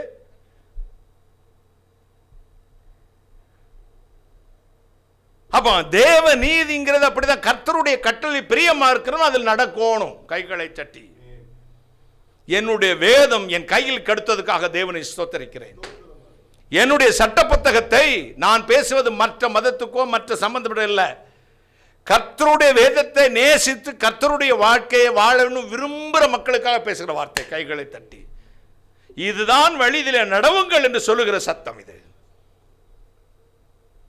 தேவனுடைய நீதி எல்லாம் உன்னை சரியான பாதையில் கொண்டு போகும். உன்னுடைய நீதி எல்லாம் அழுக்கான கந்தை. நம்முடைய நீதி அழுக்கான கந்தை. கர்த்தருக்கு பயந்து ஒரு கட்டளை மிகவும் பிரியமா இருந்து அதில் நடக்கிற மனுஷன். சில உணர்வற்ற இருதயம் என்ன சொன்னாலும் செவித்தனம். அநேக முறை வினோதமாக ஊதினாலும் பாம்பாட்டின் சத்தத்துக்கு செவி விடாதிருக்கிற செவிட்டு விரியன். ஒரு என்ன சொன்னாலும் அவன் கொள்கையிலிருந்தும் நினைவிலிருந்தும் சிந்தையிலிருந்தும் மாற மாட்டான். என வேதம் சொல்லுது, அவர்கள் சிந்தையிலே வீணராகி மார்க்கந்தப்பி அலைகிற நட்சத்திரங்கள். அது அர்த்தம் என்ன தெரியுமா? உனக்கு தெரியுமா மார்க்கந்தப்பி அலைகிற நட்சத்திரம் என்ன தெரியுமா? அந்த சுற்றுவட்ட பாதை இருக்குது, ஒவ்வொரு கோளங்களும் ஒரு சுற்றுவட்ட பாதையில் நடக்கணும், சுற்றணும். அது லேசாக மாறிச்சுன்னா என்ன ஆயிரும்? அண்டச்சராச்சரங்களும் அழிவுதான். இப்போ சூரியனை பூமி சுற்றி வருது. நம்ம கண்டுபிடிச்சிருக்கிறது 9 கோளங்கள் வச்சுக்குவோம். எத்தனையோ மில்லியன் கோளங்கள் அந்தரத்தில் தொங்கிக் கொண்டிருக்கிறது. சூரியனை ஒரு சுற்றுவட்ட பாதையில் ஒவ்வொன்றும் செவ்வாய்க்கிரகம் ஒன்றில் சுற்றி வருது, அடுத்த ரவுண்டில் இப்படி சுற்றி, அப்புறம் கடைசியில் பூமி சுற்றி வருது. பூமியை சுற்றி ஒரு கோளம் வருது. அது என்னது? பூமியின் துணைக்கோள் எது சொல்லுங்கடா? சந்திரன். என்னது? சந்திரன். இந்த சந்திரன் பூமியை தன்னைத்தானே சுற்றி கொண்டு பூமியும் சுற்றி வருகிறது. பூமி தன்னைத்தானே சுற்றி கொண்டு யாரை சுற்றி வருது? சூரியனை. இது ஒவ்வொன்றும் ஒவ்வொரு பாதையில் சுற்றி வருது. இந்த பாதையில் கொஞ்சம் ட்ராக் மிஸ்டேக் ஆயிடுச்சுன்னு வச்சுக்கோங்களேன், தன்னாப்புனா இடிச்சு அண்டச்சராஞ்சில் வெடிச்சு நாசமாயிடும். இந்த என்ன சொல்லுகிறான் அவர்களுக்கோ எனது சிந்தையிலே வீணராகி மார்க்கந்தப்பி அலைகிற நட்சத்திரங்கள் பாதையை விட்டு விலகிட்டான். இனி எங்கே போய் வெடிச்சு விழ போகிறான்னு தெரியல. இவர்களுக்கு என்ன ரிசல்ட் தான்? என்றென்றைக்கும் உள்ள காரிருளே இவர்களுக்கு வைக்கப்பட்டிருக்கிறது. சூரியனுடைய நீள்வட்ட அந்த சுற்றுவட்ட பாதையை விட்டுட்டு மாறும்போது என்ன கிடைக்கும்? இப்போ அமெரிக்காவில் ராத்திரியாக இருக்கும், இப்போ நமக்கு பகல். இப்போ பாதையை விட்டு அலைகிற மார்க்கம் தப்பி அலைகிற நட்சத்திரங்கள் 2 முறை செத்து போன மரம். என்ன தண்ணி ஊற்றினாலும் முளைக்க மாட்டேங்குது. எலுமிச்சங்கண்டு ஊண்டி வச்சான், இவங்களும் தண்ணி ஊற்றினானுங்க, பல அப்படியே பச்சை பச்சை பச்சை பச்சை வந்துச்சு பாருங்க. வந்தவுடனே நினச்சிட்டா இனி தழைச்சிக்கிறோன்னு. அதை பராமரிக்கணும்ல. அதில் ஒரு பூச்சி கடிச்சது பாருங்க, வெள்ளையாக வந்துச்சு, ஒத்த இலை இல்லை. அடுத்த நாள் போய் பார்க்குறேன், அப்படி பொய்னு செழிப்பாக இருந்த மரம் வெறும் முள் மட்டும் நிற்கிது. ரட்சிப்பு வந்துச்சு, அபிஷேகம் வந்துருச்சு, அப்படி பச்சை அப்படி நேரத்து வந்த ஒரு புழு வந்துச்சு பாரு, ஒத்த இலை இல்லாமல் காலி பண்ணிடுச்சு. இப்போ அங்கே போய் பாரு, முள் மட்டும் இழிச்சுக்கு நிற்குது, காஞ்சி கருவாடாக போயிடுச்சு. இப்போவும் அது செத்து போச்சு அங்கிள், இனி மாற்றிடுவோன்றான். நான் சொன்னேன், அந்த 2 செடிக்கு மட்டும் உப்பு தண்ணி ஊற்றாதீங்க, என்ன தண்ணி ஊற்றுங்க? நல்ல தண்ணி ஊற்றுங்க. 2 மக்கு தண்ணியை கஞ்சம் பிடிச்சிக்கிட்டு இந்த நம்ம ஆள் யார், நம்ம தனசேகர், அதுக்கும் உப்பு தண்ணியை ஊற்றி அந்த கொய்யா இலையெல்லாம் சுருண்டு இப்படி நிற்குது. எப்போ நேற்று வச்ச நெல்லிக்கன்று அது இவ்வளோ நீளம்தான், அதுக்கு உப்பு தண்ணி ஊற்ற தாங்குமா? மரமே பட்டு போகும்போது குஞ்சு இப்போ தான் பொறிஞ்சு வந்தது, விதையிலேருந்து வெளியே வந்தது, உப்பு தண்ணி அடிக்கிறான் சல்லுன்னு. இதுக்கு விவரம் வேணும். ஆண்டவருடைய வார்த்தையை அநேக முறை சொல்லியாச்சு. நான் பிடிச்ச மொசலுக்கு முழுகுனா முள்ளை இழிச்சுக்கிட்டு நில்லு, அப்புறம் நெருப்பை வச்சு கொளுத்தி விட்டுருவான். நெருப்பு கொளுத்துறதுல இந்த பயங்கரமான ஆள் இவனும் தான் அவனும். பச்சை இலையை கூட இப்போ டபக்குன்னு பொருத்தி விட்டுறான். இப்போ காஞ்சதை முள்ள விட இன்னைக்கு சாயங்காலம் கொளுத்திடுவாங்க பாருங்க, கொளுத்தி விட்டுருவார் ஆண்டவர். நம்ம வாழ்க்கையிலே கர்த்தருடைய கட்டளைக்கு கீழ்ப்படியும் பொழுது தேவன் ஆசீர்வதிக்கிறார். கர்த்தருக்கு பயப்படுகிற மனுஷன் இவ்விதமாக ஆசீர்வதிக்கப்படும். மனைவி எப்படி இருப்பாளாம்? வீட்டோரங்களுக்கு கனிதரும் திராட்சை குடிச்சது. வீதி வீதியாக தான் நடந்துக்கிட்டு இருக்குது. மொபைல் வச்சுட்டு நடக்கும். சைக்கிள் இடிச்சு கீழே விழும் பாருங்க, பைக் இடிச்சு கீழே விழும். சில பெண்கள் ரோட்டில் போகும்போதே மொபைலை வச்சுக்கிட்டு என்ன வருதுன்னே பார்க்குறதில்ல. குழந்தைய ரைட் ஹேண்ட் சைடில் பிடிச்சிக்குவாங்க, பார்த்துக்கோங்க, அடித்து தூக்கிட்டு போயிடுவான். ஓரமாக பேசிக்கிட்டே ஷாப்பிங் மாலில் குழந்தைய விட்டுருச்சுங்க, போய் கார்லையும் ஏறிச்சு. அதுக்கப்புறம் தான் குழந்தை இருக்கான்னு பார்க்குது. என்னதான் இன்ட்ரெஸ்ட்? மெய்மறந்து தியானம், தன்னை மறந்து. என்னதான் மறந்து நிற்பாங்களோ பக்கத்தில் அன்றைக்கி அது ஒருத்தர் ஒரு நாள் நைட்டில் ஒருத்தர் போய் பின்னாடியே இவ்வளோ நின்றுட்டு இருக்கேன், நான் வந்ததே தெரியாது, அது பாட்டுக்கு ஓடிக்கிட்டு இருக்குது அப்படின்னு. அங்கிள் எப்போ வந்தீங்க? மெய் மறந்து போகிறான். மூளையை மழுங்க பண்ணிடும். உலக சிநேகம், உலக இன்பம், சிற்றின்ப பிரியாக இருக்கக்கூடாது. கர்த்தருக்கு பயப்படுற மனுஷன் மனைவி எப்படி இருப்பாளாம்? வீட்டோரங்க இது வீதி வீதியாக சுற்றுறது தான் உனக்கு கிடைக்கிறதெல்லாம். உனக்கு வாட்ஸ்அப்பில் பேசுகிறவா இன்னொன்று 10 பேர்கிட்ட பேசுவா. உனக்கு ஃபேஸ்புக்கில் வந்து ஃப்ரெண்ட் ரிக்வஸ்ட் கொடுத்து மாடல் ஃபோட்டோ போட்டால் 1000 பேர் அவளை பார்த்துருப்பான். உனக்கு ரவுண்ட் தலை வெட்டி ஒரு டைட் ஷர்ட் போட்டு அப்படி கூலிங் கிளாஸ் போட்டு உனக்கு போஸ்ட் கொடுத்து அனுப்புகிறான்னா இதே மாதிரி ட்ரெஸ் இல்லாமல் கூட பல பேருக்கு அனுப்புவான். ஜாக்கிரதையாரு மகளே, ஜாக்கிரதையாரு மகனே. கர்த்தர் உனக்கு கொடுக்கும் துணையானது மரமும் கொடியும் போல கைகளை தட்டி. மரமும் உன்னை மட்டும்தான் சுற்றி இருக்கும், உன்னை மட்டும்தான் சுற்றி இருக்கும். ஓ, நான் பெரிய தியாகி, நான் பெரிய சாக்ரிஃபைஸ் மேன். எனக்கு அவளுக்கு குஷ்டரோகி இருந்தாலும் ஐ அக்செப்ட் இட். சாவு கொளுத்து சத்துன்னு இழுத்துப்பத சாவு. தியாகி அம்மா முடியாம யூரின் போயிட்டாங்க, இவரால் அவரை தொட முடியாது. ஆனால் அவள் குஷ்டரோகி இருந்தாலும் ஏற்றுக்குவானா, எய்ட்ஸ் பேஷண்டாக இருந்தாலும் ஏற்றுக்குவானா. அன்பான். அந்த அன்பில் தீய வச்சு கொளுத்த போடா. மாமிச சிந்தை மரணம். தேவனை கனப்படுத்துகிற ஒரு மனுஷனுக்கு எல்லாம் நன்மையாகவே முடியும். கைகளை தட்டி. உன் பலிபீடம் சுத்தமாக்கப்பட வேண்டும், சர்வாங்க தகரமில் இட வேண்டும், தேவனுடைய கட்டளைக்கு பிரியமா இருந்து பயப்பட வேண்டும். உனக்கு குடும்பம் ஒன்று அமைக்கிறாரு, நல்ல மனைவி, உன் பந்தியை சுற்றி இருக்கிற பிள்ளைகள். சில வீட்டில் வந்து நெறிஞ்சு முள்ளா இருக்கும், அப்பனும் பிள்ளையும் பேச மாட்டான். அப்போ வரும்போது சொல்லலாம் பெருசு வருது, என்ன வருதான் பெருசு வருது. இன்னொருத்தன் சொல்கிறான் பீஸ் கேரியர் வருது. யார? அப்போ இப்படி வந்தால் மகன் இப்படி போயிடுவான். இன்னொருத்தன் போய் சொல்கிறான் அவங்க அம்மாட்ட, ஏமாங்க புருஷன்கிட்ட சொல்லி வையே, நம்ம இல்லையே கிராஸ் ஆக்குறான், போட்டு தள்ளிடுவேன். பொறுத்து போடா, அப்பா காதில் கேட்க போகுது. அவன் என்னையும் அப்படி தான் படுத்துறான், உன்னையும் அப்படி தான் படுத்துறான். எங்கே அப்படின்னு தான் அங்கேயே விழுத்து போகிற கையில் கொடுத்து இழுத்து விட்டுருவா. இப்போ பையன் வந்து அம்மா சைடு ஆகிடுவான். அப்போ பீஸ் கேரியர் தான். ஆனால் 5 வயசுல பிடிங்கி விட்டுருந்தா கரண்ட் இல்லாமல் இருண்டு போயிருக்குமே வாழ்க்கை. டவுசரை கிழிஞ்சதை போட்டு பேப்பரை பொறுக்கி செத்துருப்படா நாய. ஆனால் அங்கே நீதிமான் கர்த்தருக்கு பயந்தவனுடைய பிள்ளைகள் எப்படி இருக்கிறார்களாம்? பந்தியை சுற்றிலும் இருக்கிற ஒலிவ மரங்களை போல இருக்கிறார்களாம். கைகளை தட்டுங்களே. பெற்றோர்களுக்கு ஒரு அட்வைஸ் பண்ணுறேன். என் பிள்ளை பிறந்தது கலெக்டர் ஆக்குவேன், சாஃப்ட்வேர் இன்ஜினியர் ஆக்குவேன், அமெரிக்காவுக்கு போவான். அவன் இங்கிலீஷ் பேசு சல்ல பிள்ளைன்னு சலக்குன்னு பேசுகிறான். சாக போகிற நீ. கலெக்டர் ஆவான், இன்ஜினியர் ஆவான், பணாவான், இதாவான்லாம் வளர்க்காத. வேதம் சொன்னி ஆர் யூ கிறிஸ்டியன்? நீ கிறிஸ்தவர்களா இருந்தால் உன் பிள்ளைகளை பிறந்ததும் கர்த்தருக்கு ஒப்புவி. கைகளை தட்டி. ஊழியத்துக்கு கூட இப்ப சொல்ல தவறா புரிஞ்சுக்காதீங்க. கர்த்தருக்கு ஒப்புவி. அவர் இன்ஜினியர் ஆக்கணும் ஆக்கட்டும், கலெக்டர் ஆக்கணும் ஆக்கட்டும், ஊழியக்காரன் ஆக்கட்டும், அப்பொழுது கர்த்தரால் அவர்கள் போதிக்கப்பட்டிருப்பார்கள். கைகளை தட்டி. இது முதலுக்கே மோசம். எங்க வட்டிக்கார தாயும் 10 சீரியல் பாப்பா, பின்னாடி ஒரு அம்மா பேசுறாங்க. நடை உடை பாவனை பேச்சு எல்லாம் ஒரு பெண்ணுக்கும் ஆணுக்கும் கற்பு என்பது ஒரே ஒன்றுபட்டது தான்.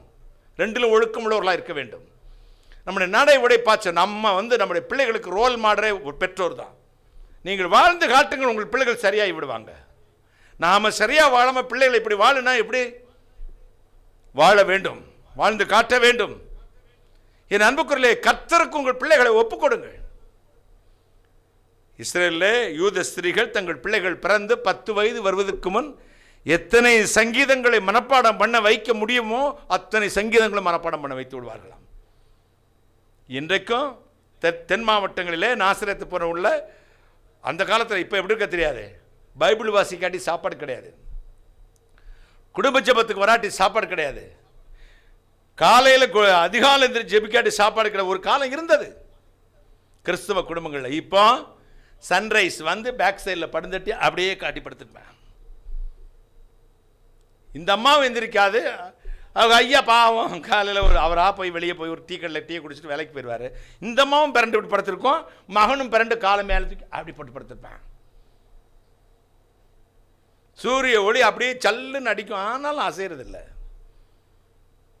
சொக்கனுக்கு சட்டி அளவு வறுத்த கோழி பொரிச்ச மீன், அது பிரியாணி பண்ணிக்கண்டா, தோசை ஊத்திரவா, முட்டை தோசை ஊற்றி தரவா, இந்த வாயில் முதல்ல மாதிரி வாங்க முழுங்க, வாங்க முழுங்க, வாங்க முழுங்க, கட்டக்கு முடக்குன்னு குடிக்க, அப்படியே ஏப்பம் போட்டு மறுபடியும் தூங்க விட்டே மீதி சங்கில் மிச்சு போடும். பார்த்துங்க, அதிகாலையில் என்னை தேடுகிறவன் கண்டடைவான் கைகளை தட்டி.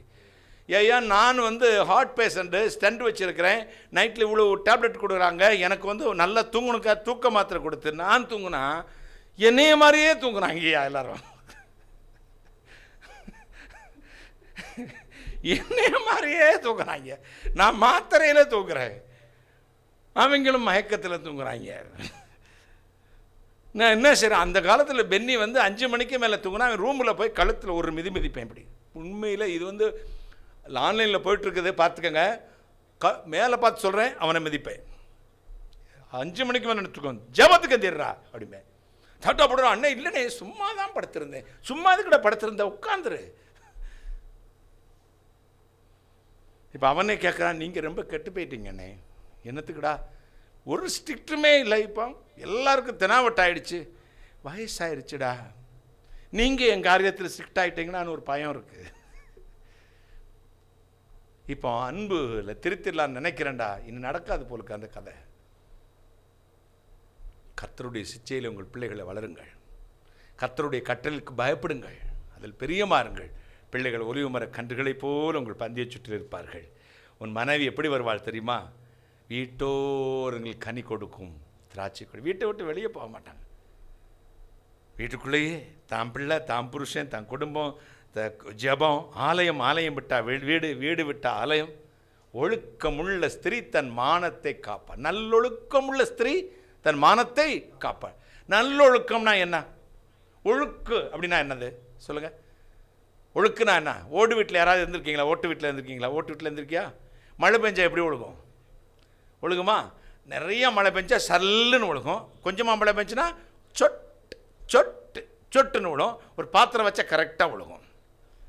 அதான் நல்லொழுக்கம். அந்த மழை தண்ணி எப்படி ஒழுகுதோ அதே மாதிரி நேர்த்தியாக வீடு முடிஞ்சால் ஆலயம், ஆலயம் முடிந்தால் வீடு, சமையல், பிள்ளைங்கள், இப்போ ஹஸ்பண்டு, இவ்வளோ சுற்றியே இருக்கும் அந்த கொடி, அந்த மரத்தை சுற்றியே இருக்கிறது.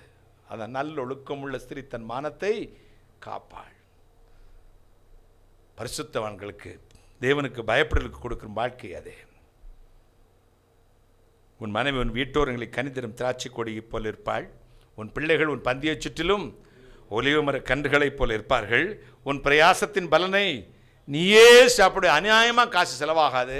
உன் பிரயாசத்தின் பலன் நீயே சாப்பிடுவாய். உனக்கு பாக்கியமும் நன்மையும் உண்டாயிருக்கும். சீயோனிலிருந்து கர்த்தர் உன்னை ஆசீர்வதிப்பார். கைகளை தட்டி. எங்கிருந்து ஆசீர்வதிப்பாராம்? சீயோனிலிருந்து கர்த்தர் உங்களை ஆசீர்வதிப்பார். கர்த்தர் கட்டளைக்கு பயப்படுகிற மனுஷனை கர்த்தர் ஆசீர்வதிக்கிறவர். அடுத்து, தேவனை தேடுகிற உணர்வு இருக்கிறவனை கர்த்தர் ஆசீர்வதிக்கிறவரா? வாசிக்க கேட்கலாமா? சங்கீதம் 119, 104. உமது கட்டளைகளால் உணர்வடைந்தேன், ஆதலால் எல்லா பொய் வழிகளையும் வெறுக்கிறேன். உமது கட்டளைகளால் நான் உணர்வடைந்தேன், ஆதலால் எல்லா பொய் வழிகளையும் நான் வெறுக்கிறேன். எனக்கு உணர்வே இல்லை, உணர்வற்ற இருதயமாக இருக்கிறது. இப்பொழுது என்ன ஆச்சு? உம்முடைய கட்டளைகளால் உணர்வடைந்து விட்டேன், எனவே பொய் வழிகளை நான் வைக்கிறேன். நான் விரும்பினது போய், பார்த்த சினிமா போய், பார்த்த சீரியல் போய், பார்க்கிற எல்லாம் போய், நான் கண்ணை முடித்தா வீடே தெரியாது, இதுவும் போய், வருகிற மனைவி போய், கணவன் போய், குழந்தைகள் போய், எல்லாம் போய், இதெல்லாம் மாயை. உமது கட்டளை தான் சத்தியம், உண்மை. இதில் எழுதப்பட்டிருக்கிறது மட்டும்தான் நடக்க போகிற ஒன்று. கைகளை தட்டி, என் வாழ்க்கையில் நடக்க போகிற ஒன்று. எனவே உம்முடைய கட்டளைகளால் நான் என்ன செய்கிறேன்? உணர்வடைந்த உணர்வுள்ள இருதயம்.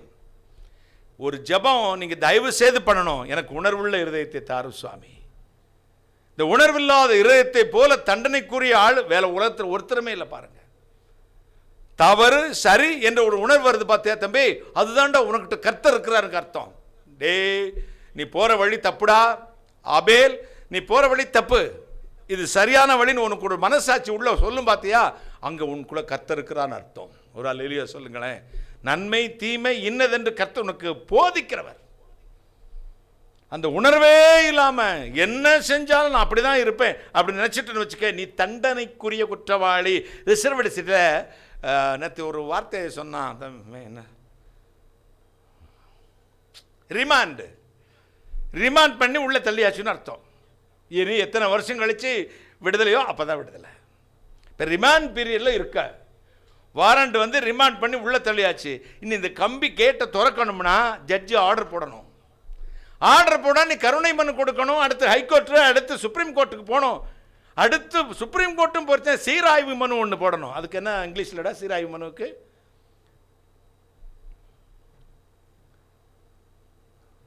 இல்லையா, ரெனிவா,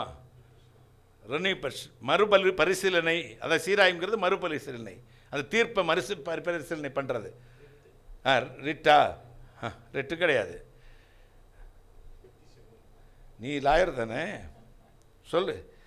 மறுசீராய்வு மனு அங்கேயும் ரிஜெக்ட் ஆகிடுச்சுன்னு வச்சுக்கோங்க. அடுத்த சான்ஸ் என்ன சொல்லுங்க? அடுத்த சான்ஸ் டக்குன்னு சொல்லணும். யார்கிட்ட கொடுக்கணும்? யார்கிட்ட? கவர்னர்கிட்டயா ஜனாதிபதிட்டியா? நாட்டுக்கோழி நல்லா இருந்துச்சா?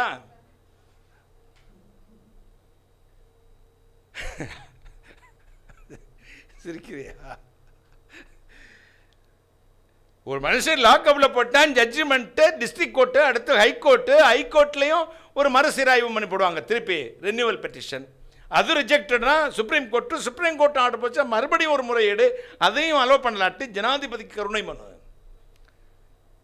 இப்போ நீ லாக்அப்பில் இருக்கிறடா, நீ ரிமாண்டில் இருக்கிற, ஒரு மனு போட்டு அடுத்த கோர்ட் ஒன்று இருக்கு, சான்ஸ் கொடுக்குறாரு. நீதிமான் 7 தரம் விழுந்தாலும் எழுந்திருப்பான் கைகளை தட்டி. சான்சஸை பயன்படுத்திக்கோங்க. உமது கட்டளைகளில் வாசிமா, உன் கட்டளைகளால் உணர்வடைந்தேன், ஆதலால் எல்லா பொய் வழிகளையும் விட்டு வெறுக்கிறேன். சீ, இதெல்லாம் பொய்யா? ஐயோப்பா, நான் நெசம்னு நினச்சிக்கிட்டு இருந்திருக்கேன், நான் ஒரு கேனப்பாயில போலுக்க, இதை உண்மைன்னு நம்பிட்டையா? இது பொய்யா? ஆமாடா, தெரியாதா? லே மாப்பிள்ளை, தெரியாதா உனக்கு? டுபா குர்றா, நானும் இப்படி தான் போனேன், ஏமாத்தி விட்டால சொல்லணும்டா. டுபா குர்றா, இந்த உலகமே டுபா குரு. மாயை மாயை மாயை மாயை மாயையே,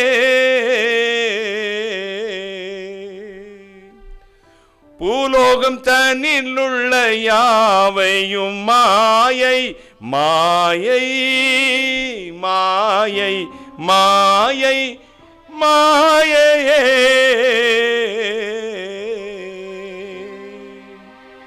அந்தி நேரமே முந்தி வாருமே. பூலோகம் தனியில் உள்ள எல்லாம் மாயை, சூரியனுக்கு கீழே காண்பதெல்லாம் மாயை. ஒரு ஆளை பார்த்துட்டு அது நிஜம் நினைக்கிற. இங்கே சாலமன் ஒரு பலே கில்லாடி ராஜா இருந்தார். அவர் சொல்றார், 1000 பொண்ணை பார்த்தேன். எத்தனை பொண்ணை பார்த்தேன்? 1000 பொண்ணை பார்த்துட்டேன்டா, ஒரு பொண்ணை காங்கல. அவனுக்கு ஞானின்னு பேரு. யாருக்கு பேரு? அவனை போல ஞானவான் இந்த பூமியில ஒருவன் இல்லை. அறிவிலே சிறந்தவன், சாலமோனோட பெரியவன் ஒருவனும் இல்லை. அந்த அறிவாளி சொல்றாரு, 1000 ஸ்திரீக்குள்ளே நான் ஒரு பெண்ணை காண முடியவில்லை. 1000 பேருக்குள்ள ஒரு பெண்ணை நான் காண முடியவில்லை. ஆனா நீ சொல்ற, ஐயோ ஏய், அறிவில்லையா? விட்டு தள்ளு. ஆண்டவர் நல்லவர். உணர்வுள்ள இருதயம் உனக்கு வரட்டும். ஆண்டவருடைய ராஜ்யத்திற்கு என்று பிடிக்கப்பட்டவன் என்பதை மறந்து போகாதே. தேவனுடைய ராஜ்யத்து நிமித்தம் ஒருவேளை உனக்கு நலமாய் தோன்றுகிற மேன்மையா தோன்ற குப்பையாய் விட்டுடு. கைகளை தட்டி குப்பை என்று எண், நஷ்டம் என்று விட்டுவிடு. கர்த்தர் உன் மீது பிரியமா இருந்து உன் பலியை அங்கீகரித்து ஆபேலின் காணிக்கையை ஆசீர்வதித்த கர்த்தர் உன் பலிபீடத்தில் இருக்கிற சர்வாங்க தகன பலியை அங்கீகரிப்பார். வந்து இறங்கி நின்று உன்னை ஆசீர்வதிப்பார். கைகளை தட்டி ஒரு அல்லேலூயா சொல்லுங்களேன். ஹல்லேலூயா. டீப்படி தம்பி. பாதம் ஒன்றே வேண்டும் இந்த பாரில், எனக்கு மற்றேதும் வேண்டாம், உன் பாதம் ஒன்றே வேண்டும். வீசும் கமல் கொண்ட வாசனை தைலத்தை, வீசும் கமல் கொண்ட வாசனை தைலத்தை ஆசையுடன் மாறி பூசி மகிழ்ந்த போர் பாதம் ஒன்றே வேண்டும். பாதம் ஒன்றே வேண்டும். இந்த பாரில் எனக்கு மற்றேதும் வேண்டாம், உன் பாதம் ஒன்றே வேண்டும்.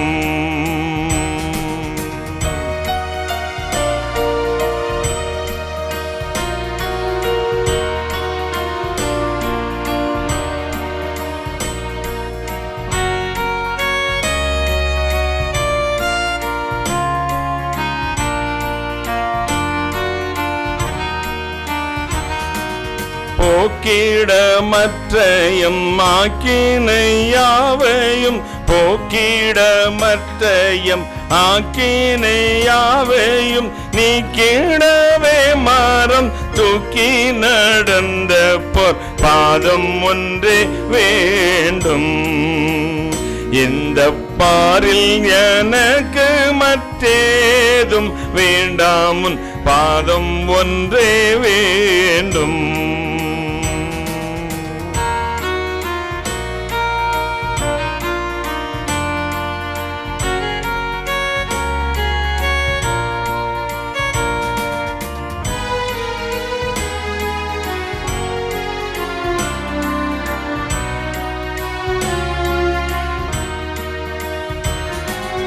நானில தோருயர் வானில தேரவல், நானில தோருயர் வானில தேர்வல்ல ஆணி சூளை தீடத்தானே கொடுத்திட பாதம் ஒன்றே வேண்டும். இந்த பாரில் எனக்கு மற்றேதும் வேண்டாம், உன் பாதம் ஒன்றே வேண்டும்.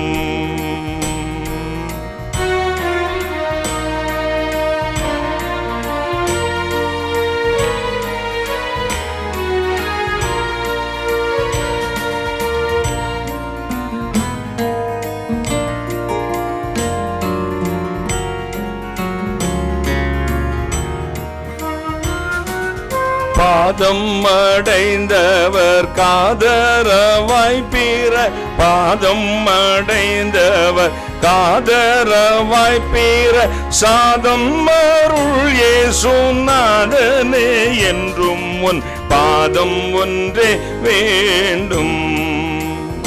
இந்த பாரில் எனக்கு மற்றேதும் வேண்டாம், உன் பாதம் ஒன்றே வேண்டும்.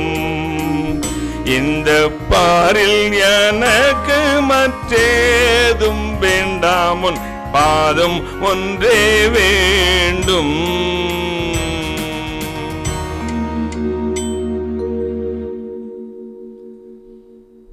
தேவனை தேடுகிற உணர்வே.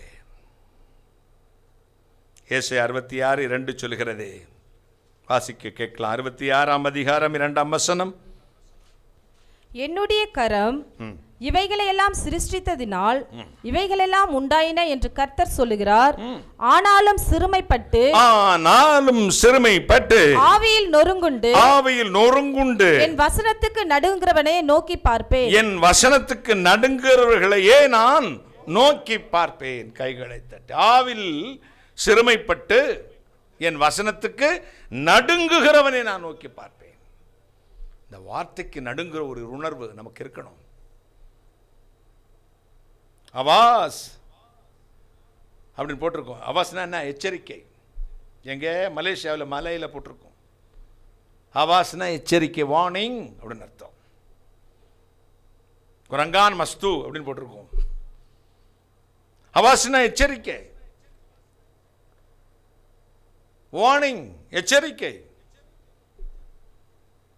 டேஞ்சர், அதுலேயும் போய் போட்டிருக்கோம் அபாயம் அப்படின்னு போட்டிருக்கோம். பார்த்துருக்கீங்களா? அதே மாதிரி இங்கே உன் எச்சரிக்கை, ஆண்டவர் எச்சரிக்கை வார்ன் பண்ணுறார். ஆவியிலே நொறுங்குண்டு என் வசனத்துக்கு நடுங்கினால் அவனை நோக்கி பார்ப்பேன். கைகளை தட்டி ஆவியில் நொறுங்கணும், வசனத்துக்கு நடுங்கணும். சங்கீதம் 119 முதலாம் வசனம் சொல்லுகிறது, என்னுடைய வார்த்தையின்படி நடக்கிற உத்தமமார்க்குத்தான் பாக்கியவான்கள். 1 சங்கீதம் 96:9 சொல்லுகிறது, பூலோகத்தாரே, சங்கீதம் 96:9, அலங்காரத்துடனே கர்த்தரை தொழுது கொள்ளுங்கள். பூலோகத்தாரே, நீங்கள் யாவரும் அவருக்கு முன்பாக நடுங்குங்கள். பரிசுத்த அலங்காரத்தோடு அவரை தொழுது கொள்ளுங்கள். பூலோகத்தாரை யாவரும் என்ன செய்யுங்க? அவருக்கு முன்பாக நடுங்குங்கள். சபைகளில் அந்த நடுக்கம் இல்லை, பயம் இல்லை, ஆராதனை இல்லை, பரிசுத்தம் இல்லை, கர்த்தருடைய வார்த்தை இல்லை. எனவே தேசத்தில் இப்படிப்பட்ட கொடூரமான காரியங்கள் நடப்பதற்கு நாமும் ஒரு காரணம் என்பதை ஒத்துக்கொள்ள வேண்டும். தேவனை ஆராதிக்கும் விதம் தவறாகிவிட்டது, தடம் புரண்டு விட்டது. மாறுபாடான வழியிலே மார்க்கம் தப்பி அலைகிற நட்சத்திரங்களைப் போல ஒரு சில பக்க வழியாக நுழைந்து தேவனுடைய ஜனத்தை தாறுமாற நடத்தி கொண்டிருக்கிறார்கள். உணர்வற்ற இருதயமுடையவர்களாய் மாற்றிவிட்டார்கள். தேவ பயத்தை ஜனத்தை விட்டு எடுத்து போட்டு விட்டார்கள். பரிசுத்த அலங்காரத்தோடு கர்த்தரை தொழுது கொள்ளுங்கள். நடுக்கச்சுடனே அவருக்கு முன்பாக நடுங்குங்கள். எங்க அப்பா அம்மா வந்தா நாங்க எழுந்து நிற்போம் அந்த காலத்துல. இப்ப எத்தனை பேர் அப்படி எழுந்து நிக்கிறீங்களோ தெரியாது. எங்க வீட்டில் பெரிய மனுஷன் வந்தா, எங்க மாமா, எங்க பெரியப்பா எங்க வீட்டில் வந்தாங்கன்னா அவங்கள நாங்கள் இந்துவா இருக்கும்போது காலை தொட்டு நமஸ்காரம் பண்ணுவோம். அது வணங்குறதோ ஆராதிக்கிற மாதிரி இல்லை, அவர்களுக்கு கொடுக்குற மரியாதை நம்முடைய நாட்டு கலாச்சாரத்தின்படி. எங்கள் அப்பா அம்மா வரும்போது தப்புன்னு எந்திரிச்சு நின்றுவோம். அதற்கு முடிந்து நான் கர்த்தருடைய ஊழியத்துக்கு வந்தேன். நான் ஊழியத்துக்கு போயிட்டு உள்ளே வரும்போது எங்கள் அப்பா அம்மா என்னை பார்த்து எழுப்பி நிற்பாங்க. எனக்கு ரொம்ப தர்ம சங்கடமாக இருக்கும். ஏன் முன்னாடி எதுக்குமான்னு நீ மகனாக இருக்கலாம், you are a man of God, நீ தேவனுடைய மனுஷன், ஏசுநாதரை சுமந்துக்கிட்டு அவருக்கு ஊழியத்துக்கு போகிறவன், அவருடைய வார்த்தையை சுமக்கிற அவருக்கு முன்னாடி நாங்கள் நடுங்க தான் செய்யணும். எனக்கு ரொம்ப நாளாக எனக்கு அக்செப்ட் பண்ணவே முடியல. 2 பேரும் என் முன் இப்பொழுதும் முழங்கால் போடுவார்கள், என்னை ஜெபம் பண்ணி விடுன்னு. எனக்கு ரொம்ப நான் அப்படி எழும்பி நின்றுக்கிடுவேன், பயமாக இருக்கும். தாய் தகப்பனுக்கு நம்ம ஆசீர்வாதம் போட்டுறதான்னு. ஆனால் தேவனுடைய வார்த்தைக்கு நடுங்குகிற அவர்களையும் தேவனுடைய வார்த்தைக்கு பயந்து நடுங்குகிற என்னையும் சேர்த்து கர்த்தர் அப்பொழுது ஆசீர்வதிக்கிறார். கைகளை தட்டி நடுங்கணும். கர்த்தருடைய வார்த்தைக்கு பயப்படுறதுன்னா எல்லா கட்டளையும் கை கொள்றதுன்னு அர்த்தம்.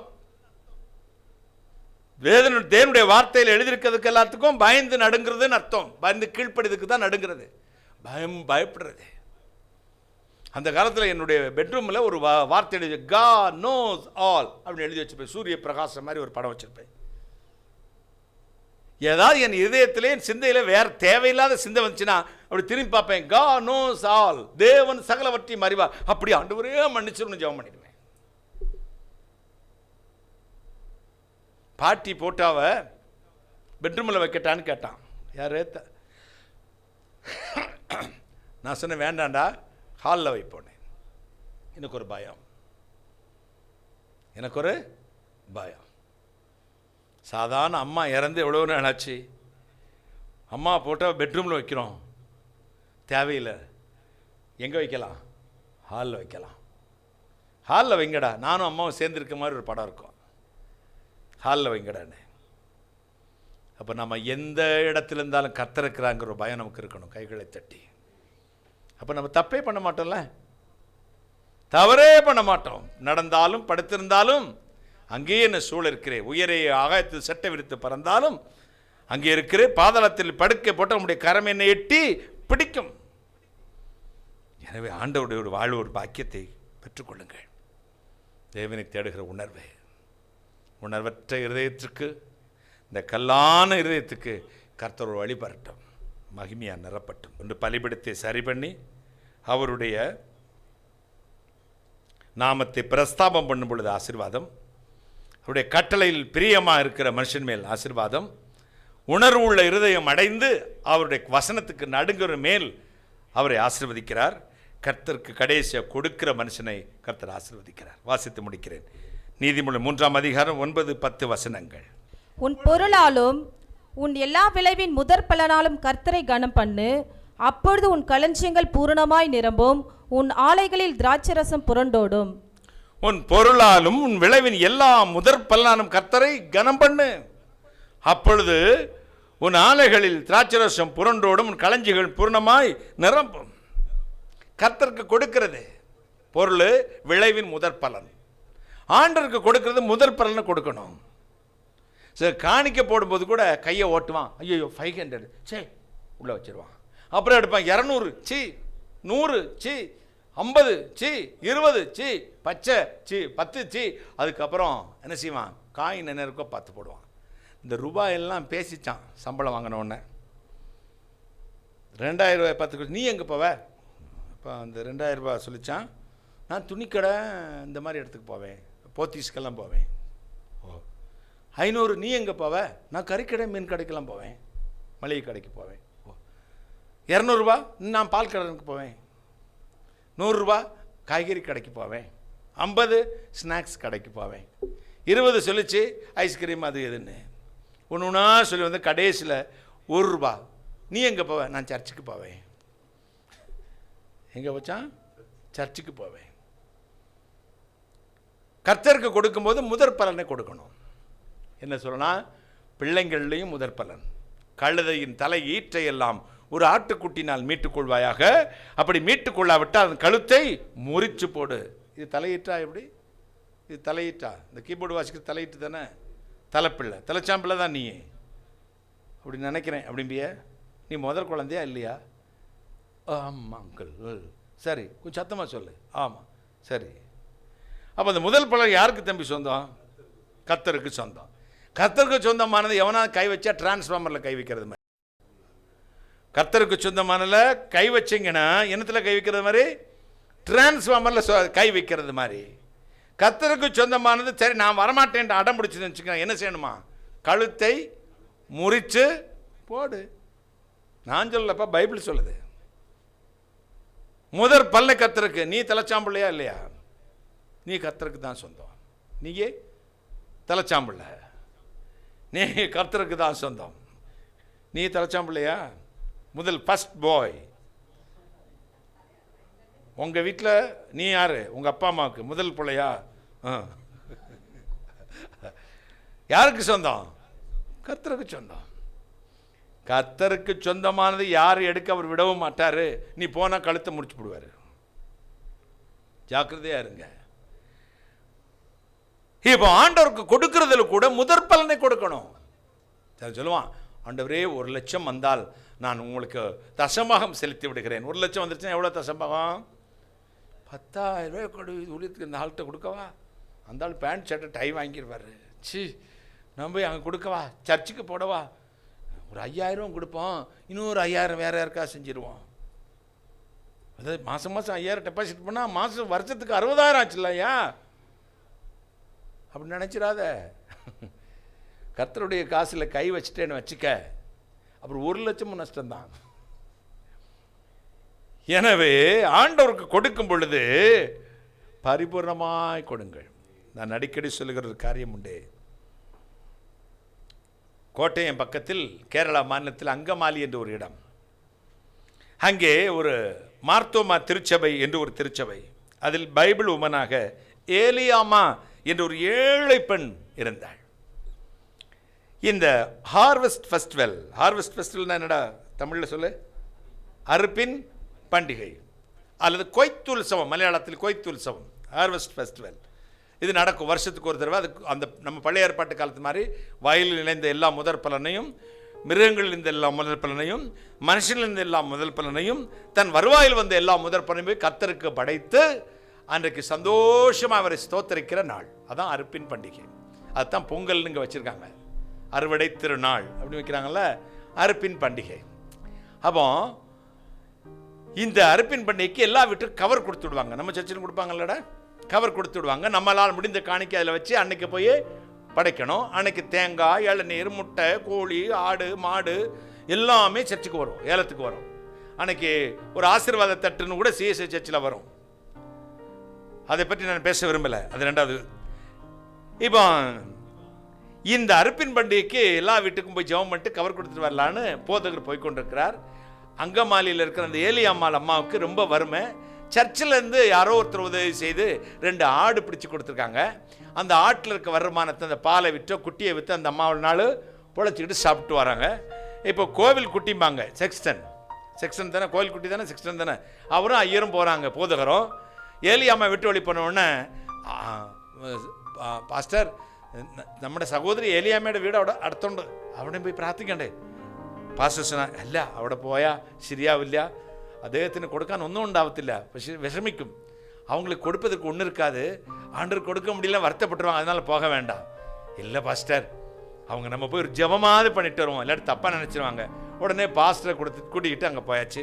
பாஸ்டரை கண்டது அந்த அம்மாவுக்கு கையும் உடலுக்குள்ள வரணும் சாரே, உள்ளில் இருக்கணும். ஒரு பிஞ்ச நாற்காலியை போட்டாங்க, அந்த குடிசையில் உட்காந்தாங்க. ஒரு டம்ளர் கட்டங்காப்பி கொடுத்தாங்க, கடுங்காப்பி, இந்த என்ன சொல்லுவீங்க அதுக்கு, வர காப்பியா, பிளாக் காஃபி கொடுத்தாங்க. குடிச்சிட்டு நான் என்ன காரியம் பாஸ்டர்? இல்லை, அறுப்பின் பண்டிகை வருது, எல்லா வீட்டுக்கும் கவர் கொடுத்தா நீங்கள் ஒன்றும் கொடுக்க வேண்டாம், நீங்கள் சர்ச்சுக்கு வந்தால் போதும், உங்களுக்கு ஜெபம் பண்ணிட்டு போயிரு. என்னொன்னே ஜெபம் பண்ணிட்டாரு, பாஸ்டர் போயிட்டாரு. அறுப்பின் பண்டிகை நாள் வந்தது. காலையில் 8 மணி. அவங்ககிட்ட இருந்தது என்னது? அந்த அம்மாட்ட 2 ஆட்டுக்குட்டி, ஆடு, குட்டி போடுற ஆடு, பால் கறக்கிற ஆடு. காலையில் 8 மணிக்கு யாரும் வந்து பார்சனேஜ்னா போதகர்கள் தங்கும் வீட்டுக்கு என்ன சொல்லுவாங்க? பார்சனேஜ் அப்படி சொல்லுவாங்க. இப்போ வந்து கதவை திறந்தாங்க ஆராதனைக்கு முன்னாடியே. இவர் ஓடினார், கதவை திறந்தார் போதகர். எந்தா எலியாம்மா இத்தனை வேக வெளுப்பாங்காலத்து, இந்த காலையில் என்னம்மா வந்திருக்கீங்க? ஒன்றும் இல்லை பாஸ்டர், நீங்கள் வீட்டுக்கு வந்தீங்க, கர்த்தர் 55 வயசு வரை எனக்கு உயிரை கொடுத்து, பலத்தை கொடுத்து, நல்ல சாப்பாட்டை கொடுத்து, நல்ல சுவாசத்தை கொடுத்தாரு. அவர் ஆலயத்துக்கு நான் எப்படி வெறுங்கையா வர்றது பாஸ்டர்? அதனால இந்த காணிக்கை வச்சுக்கங்க. இன்னைக்கு உங்களுக்கு ஏது இவ்வளோ காணிக்க? என் 2 ஆடு இருந்துச்சுல, அதை வித்துட்டேன், மொத்த காணிக்கும் கர்த்தருக்கு. முதல் பலன் தானே கொடுக்கணும், சும்மா கொஞ்சம் எல்லாம் கொடுக்கக்கூடாது. பாஸ்டர் கோபம் வந்துச்சு, அதே நேரத்தில் அழுகை வந்துடுச்சு.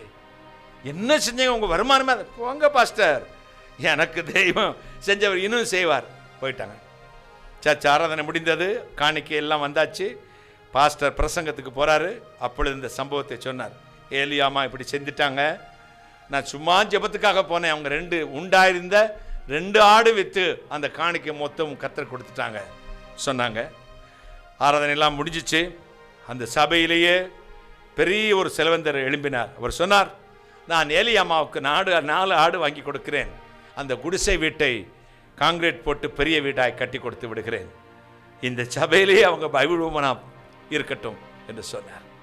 ஆண்டவர் கொடுத்து பாருங்கள், இல்லாத நிலைமையிலும் கொடுத்து பாருங்கள். மக்கதுனியா சபையார் தங்கள் கொடுந்தரித்திரத்திலும் கர்த்தருக்கென்று தங்கள் திராணிக்கு மேலாய் கொடுத்தார்கள்.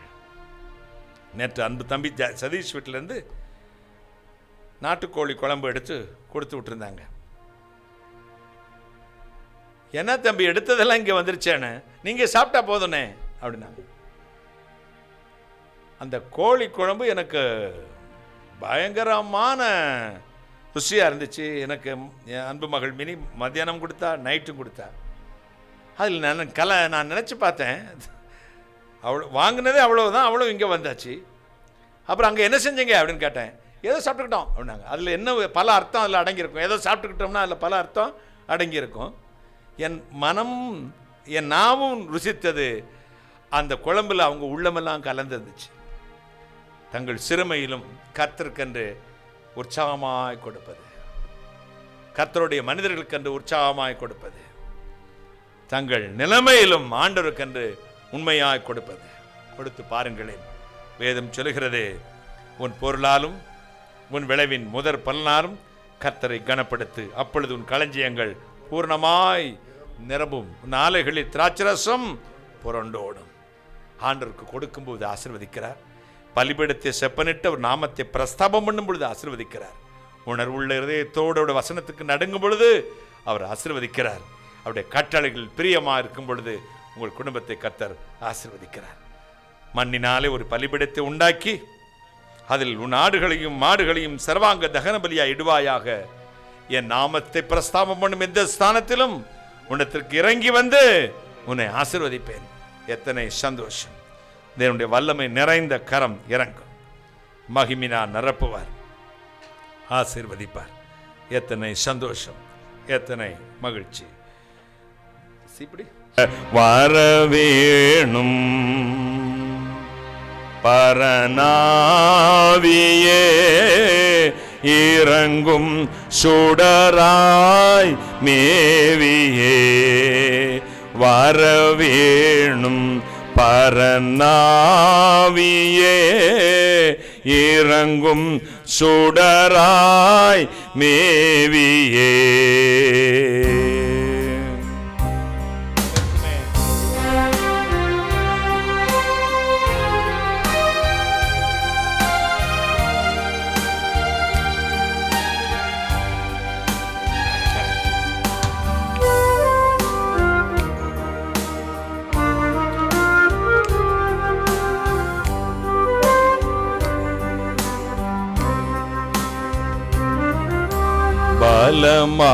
பலமானைய பாவமும் பாழா குமநோய்களும்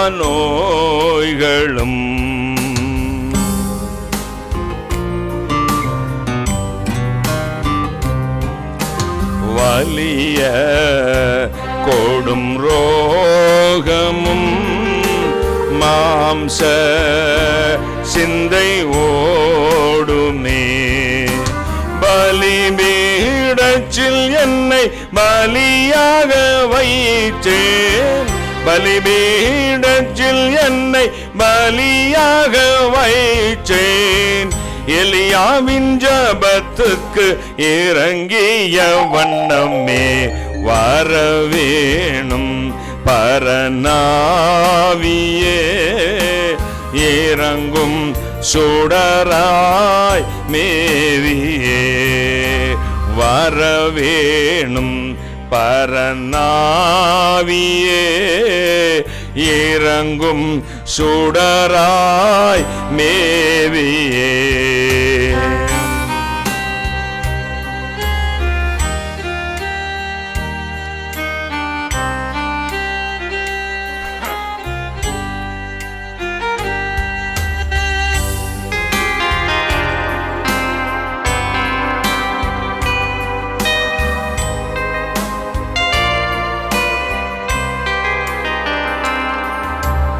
எந்தன் பாவம் யாவுமே எரிக்கும் வகை தேடியும் எங்கும் இந்த லோகத்தில் ஏச்சேயுமே காண்கிலே.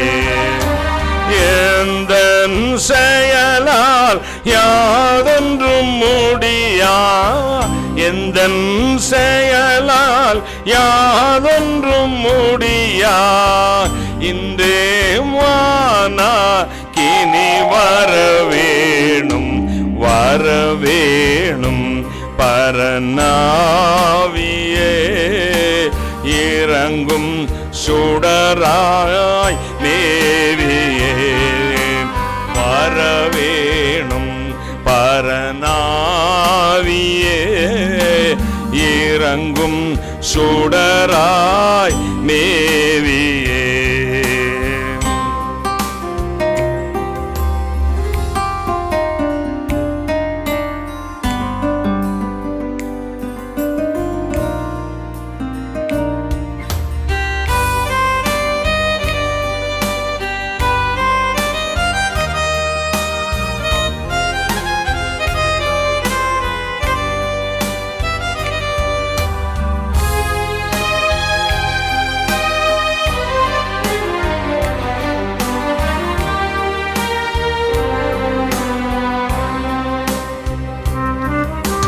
கொடிகொள் எந்த பாவமும் அடியோடை சொல்லை சேடும்.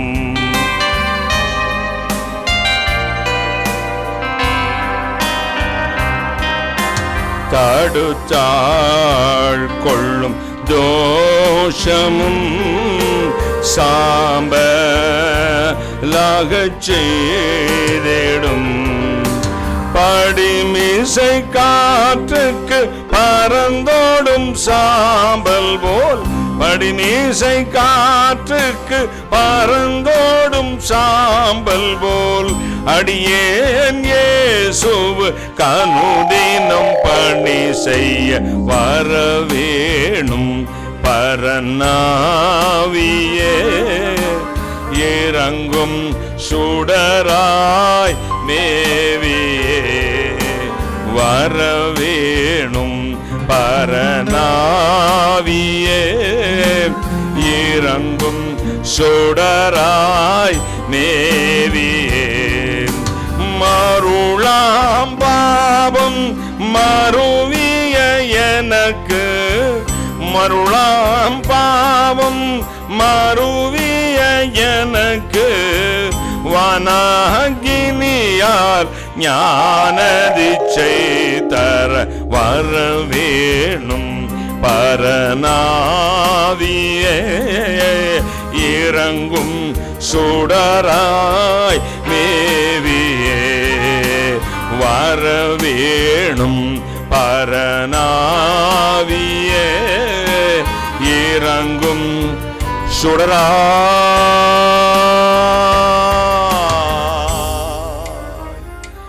மேவியே.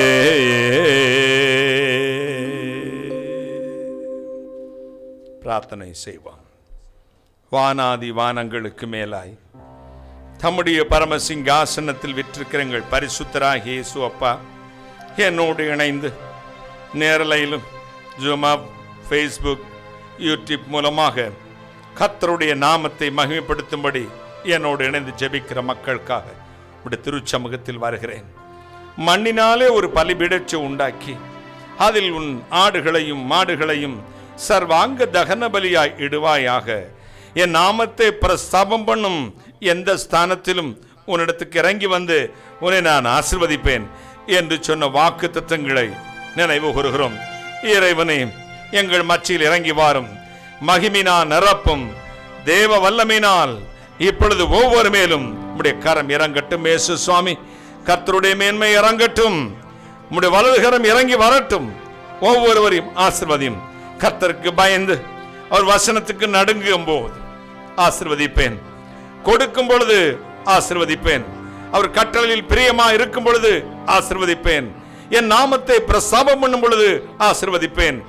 என் நாமத்தை பிரஸ்தாபம் பண்ணும் எந்த இடத்திற்கும் உன்னிடத்துக்கு இறங்கி வந்து உன்னை ஆசீர்வதிப்பேன் என்று சொன்னீரே. ஒவ்வொருவரையும் ஆசீர்வதியும். சாபங்கள் மாறட்டும். வியாதிகளை நீக்கும். சத்துரு வல்லமை நீங்கி போகட்டும். பிசாசின் வல்லமைகள் செயலிழந்து போகட்டும். கர்த்தருடைய கரம் கூட இருக்கட்டும். சுவாமி, ஒவ்வொருவரும் வீட்டிலும் ஒவ்வொரு குடும்பத்திலும் தேவ ஆசீர்வாதம் தங்கட்டும். என்னை கேட்டு எனக்கு இப்படிப்பட்ட ஆசீர்வாதம் வேண்டும் என்று தங்கள் ஒப்புக் கொடுக்கிற ஒவ்வொரு குடும்பத்திலும் ஆசீர்வாதம் இறங்கட்டும். விசேஷம் வாலிப பிள்ளைகளை கர்த்தருடைய வழியிலையும் நடக்கவும் சத்தியத்துக்கு செவி கொடுக்கவும் கர்த்தர் கிருபை அளித்தரணும். மகிமையான தேவ வல்லமை ஒவ்வொரு நிரப்பட்டும். சுவாமி, இயேசு மறுவார் ஜெப பங்காளர்கள், குடும்ப அங்கத்தினர்களை ஒவ்வொருவரையும் ஆசீர்வதியும். நான் அப்பிரயோஜனமான ஊழியக்காரன், தேவரீச்சே சொன்ன காரியத்தை மட்டும் செய்தேன். கர்த்தர் இயேசுக்கு துதிக்க நம்ம செலுத்துகிறேன். சகல சத்து வல்லமையின் சத்தின் கட்டுகளை சத்தின் கிரைகளையும் துறைத்தனங்களையும் அதிகாரங்களையும் உறிந்து கொண்டு வெளியரங்க கோலமாக்கி நிர்மூலமாக்கி ஜெபிக்கிறேன். பிசாசுகளை நிர்மூலமாக்கி ஜெபிக்கிறேன். இப்பொழுதும் கர்த்தர் இயேசு நாம ஜனங்களை ஆசீர்வதித்து ஜெபிக்கிறேன். ஆசீர்வதித்தலும் இந்த பொல்லாத கொரோனா தொற்றிலிருந்து விடுதலையாக்கும். தேசத்தின் முடிவுகளில் கர்த்தருடைய நீதி விளங்கட்டும். சத்துருவின் தடைகள், சத்துருவின் எல்லா விதமான கோல்மால்கள் எல்லாவற்றையும் நிர்மூலம் பண்ணி போற்றலும். இயேசுவின் ரத்தத்தை பூசி ஜெபிக்கிறோம். அதிசயம் பிசாசுகள் நிர்மூலமாக்கி ஜெபிக்கிறோம். கர்த்தர் இயேசு கிறிஸ்து ரத்தங்கள் மேல் பூசிக்கொள்கிறோம். இறைவன் இயேசு கிறிஸ்துவே, இப்பொழுது யாரெல்லாம் தங்கள் வீடுகளில் வேலை பார்க்கிற இடங்களில் மொபைல் மூலமாக கம்ப்யூட்டர் முன்னாடி லேப்டாப் முன்னாடி இருந்து கொண்டு இந்த லைவ் நேரடி ஒளிபரப்பை கவனித்துக் கொண்டிருக்கிறார்களோ அத்தனை குடும்பத்திலும் என் பிள்ளைகள் விரும்பின ஆசீர்வாதம் இறங்கி வரட்டும். நிரப்பும் இயேசு சுவாமி, நிரப்பும். ஆசீர்வதியும், ஆசீர்வதியும், ஆசீர்வதியும். ஆசீர்வதிப்பதற்காக நன்றி, தொடுவதற்காக கோடான கொடி நன்றி, கோடான கொடி ஸ்தோத்திரம். கர்த்தராகிய இயேசு கிறிஸ்துவின் நாமத்தில் ஜெபிக்கிறேன். உம்முடைய ஆசீர்வாதங்களை கிருபையாய் பெற்றுக் கொள்கிறேன் பரிசுத்த பிதாவே. ஆமென், ஆமென். கர்த்தர் நல்லவர். கைகளை தட்டி கர்த்தரை ஸ்தோத்திரம் பண்ணுவோம். நேரில் கலந்து கொண்டு ஒவ்வொருவரையும் கர்த்தர் ஆசீர்வதிப்பார். தேவனுடைய கரங்களோடு இருக்கட்டும். இந்த ஊழியங்களுக்காக ஜெபியுங்கள். தேசத்தில் நடக்கிற காரியங்களுக்காக அதிகமாக ஜெபியுங்கள். கர்த்தர் உங்களை ஆசீர்வதிப்பார். ஒவ்வொரு வாரமும் காலை 9 மணிலிருந்து 11:30 வரை இந்த பிளெஸிங் டைம், ப்ரேயர் டைம் நடக்கிறது. ஆசீர்வாத நேர ஜெபம் நடக்கிறது. இதற்காக ஜெபித்துக் கொள்ளுங்கள். இந்த ஊழியத்தை உங்கள் ஜெபத்தினாலும் காணிக்கையினாலும் மனதார தாங்கள். கர்த்தர் உங்களை ஆசீர்வதிப்பாராக. கர்த்தருடைய பரிசுத்த நாமத்துக்கு ஸ்தோத்திரம். சிஸ்டர் நிர்மலா விஷ் பண்ணனடா. Sister Nirmala, god bless you sister. கர்த்தருடைய மகிமையின் கரம் உங்களோடு இருக்கட்டும். இந்த ஊழியர்களுக்காக ஜெபியுங்கள். தாங்கள் கர்த்தருடைய பரிசுத்த நாமத்துக்கு ஸ்தோத்திரம் உண்டாகட்டும். கர்த்தர் கொடுத்த நல்ல வார்த்தைகளுக்காக கைகளை தட்டி கர்த்தரை ஸ்தோத்திரம் பண்ணுவோம். பிதாவாகிய தேவனை ஸ்தோத்திரம் பண்ணுவோம். குமாரனாகிய தேவனை ஸ்தோத்திரம் பண்ணுவோம். பரிசுத்த ஆவியான தேவனை ஸ்தோத்திரம் பண்ணுவோம். திரியேக தேவனை ஸ்தோத்திரம் பண்ணுவோம். எல்லா துதி கனமையும் கர்த்தர் இயேசுவுக்கே செலுத்தி கைகளை தட்டி ஸ்தோத்திரம் பண்ணுவோம். ஜூம் அப் போக ஃபேஸ்புக்கிலும் யூடியூப்பிலும் ஆயிரக்கணக்கான மக்கள் இப்பொழுது பார்த்து கொண்டிருக்கிறார். ஏறக்குறைய 3000க்கு பக்கத்தில் ஒவ்வொரு மீட்டிங் முடிஞ்ச உடனே மக்கள் வியூவர்ஸ் யூடியூப்பில் ஆயிரக்கணக்கான மக்கள் பார்த்து கொண்டிருக்கிறீர்கள். உங்கள் அத்தனை பேருக்கு கர்த்தர் இயேசு நாமத்தில் நன்றியும் வாழ்த்தலையும் சொல்லுகிறேன். கர்த்தர் உங்களை ஆசீர்வதிப்பாராக. எல்லா துதி கனமையும் கர்த்தர் இயேசுக்கு சுவருக்கு சேர்த்து கைகளை தட்டி ஸ்தோத்திரம் பண்ணு. ஸ்தோத்திரம், ஸ்தோத்திரம், ஸ்தோத்திரம். என் ஆத்துமாவே கர்த்தரை ஸ்தோத்திரி, என் முழுவதுமே பரிசுத்த நாமத்தை ஸ்தோத்திரி. என் ஆத்துமாவே கர்த்தரை ஸ்தோத்திரி, கர்த்தர் சகல பாரங்களும் மறவாதே. ஆமென், ஆமென். நம்முடைய கர்த்தராகிய இயேசு கிறிஸ்துவின் கிருபையும் ஆசீர்வாதமும் கிருபையும் ஆசீர்வாதம் உங்கள் அனைவருமே இன்றும் என்றும் இந்த மாதம் நிலைத்திருந்து ஆசீர்வதித்து வழிநடத்துவதாக. ஆமென், ஆமென்.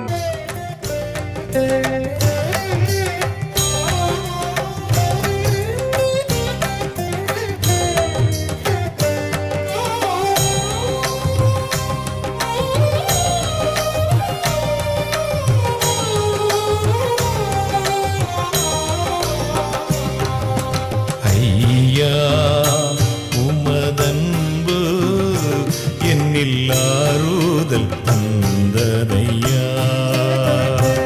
ஏசையா நிரஞ்சீவன் நான் நம்பும் புகலிடமே.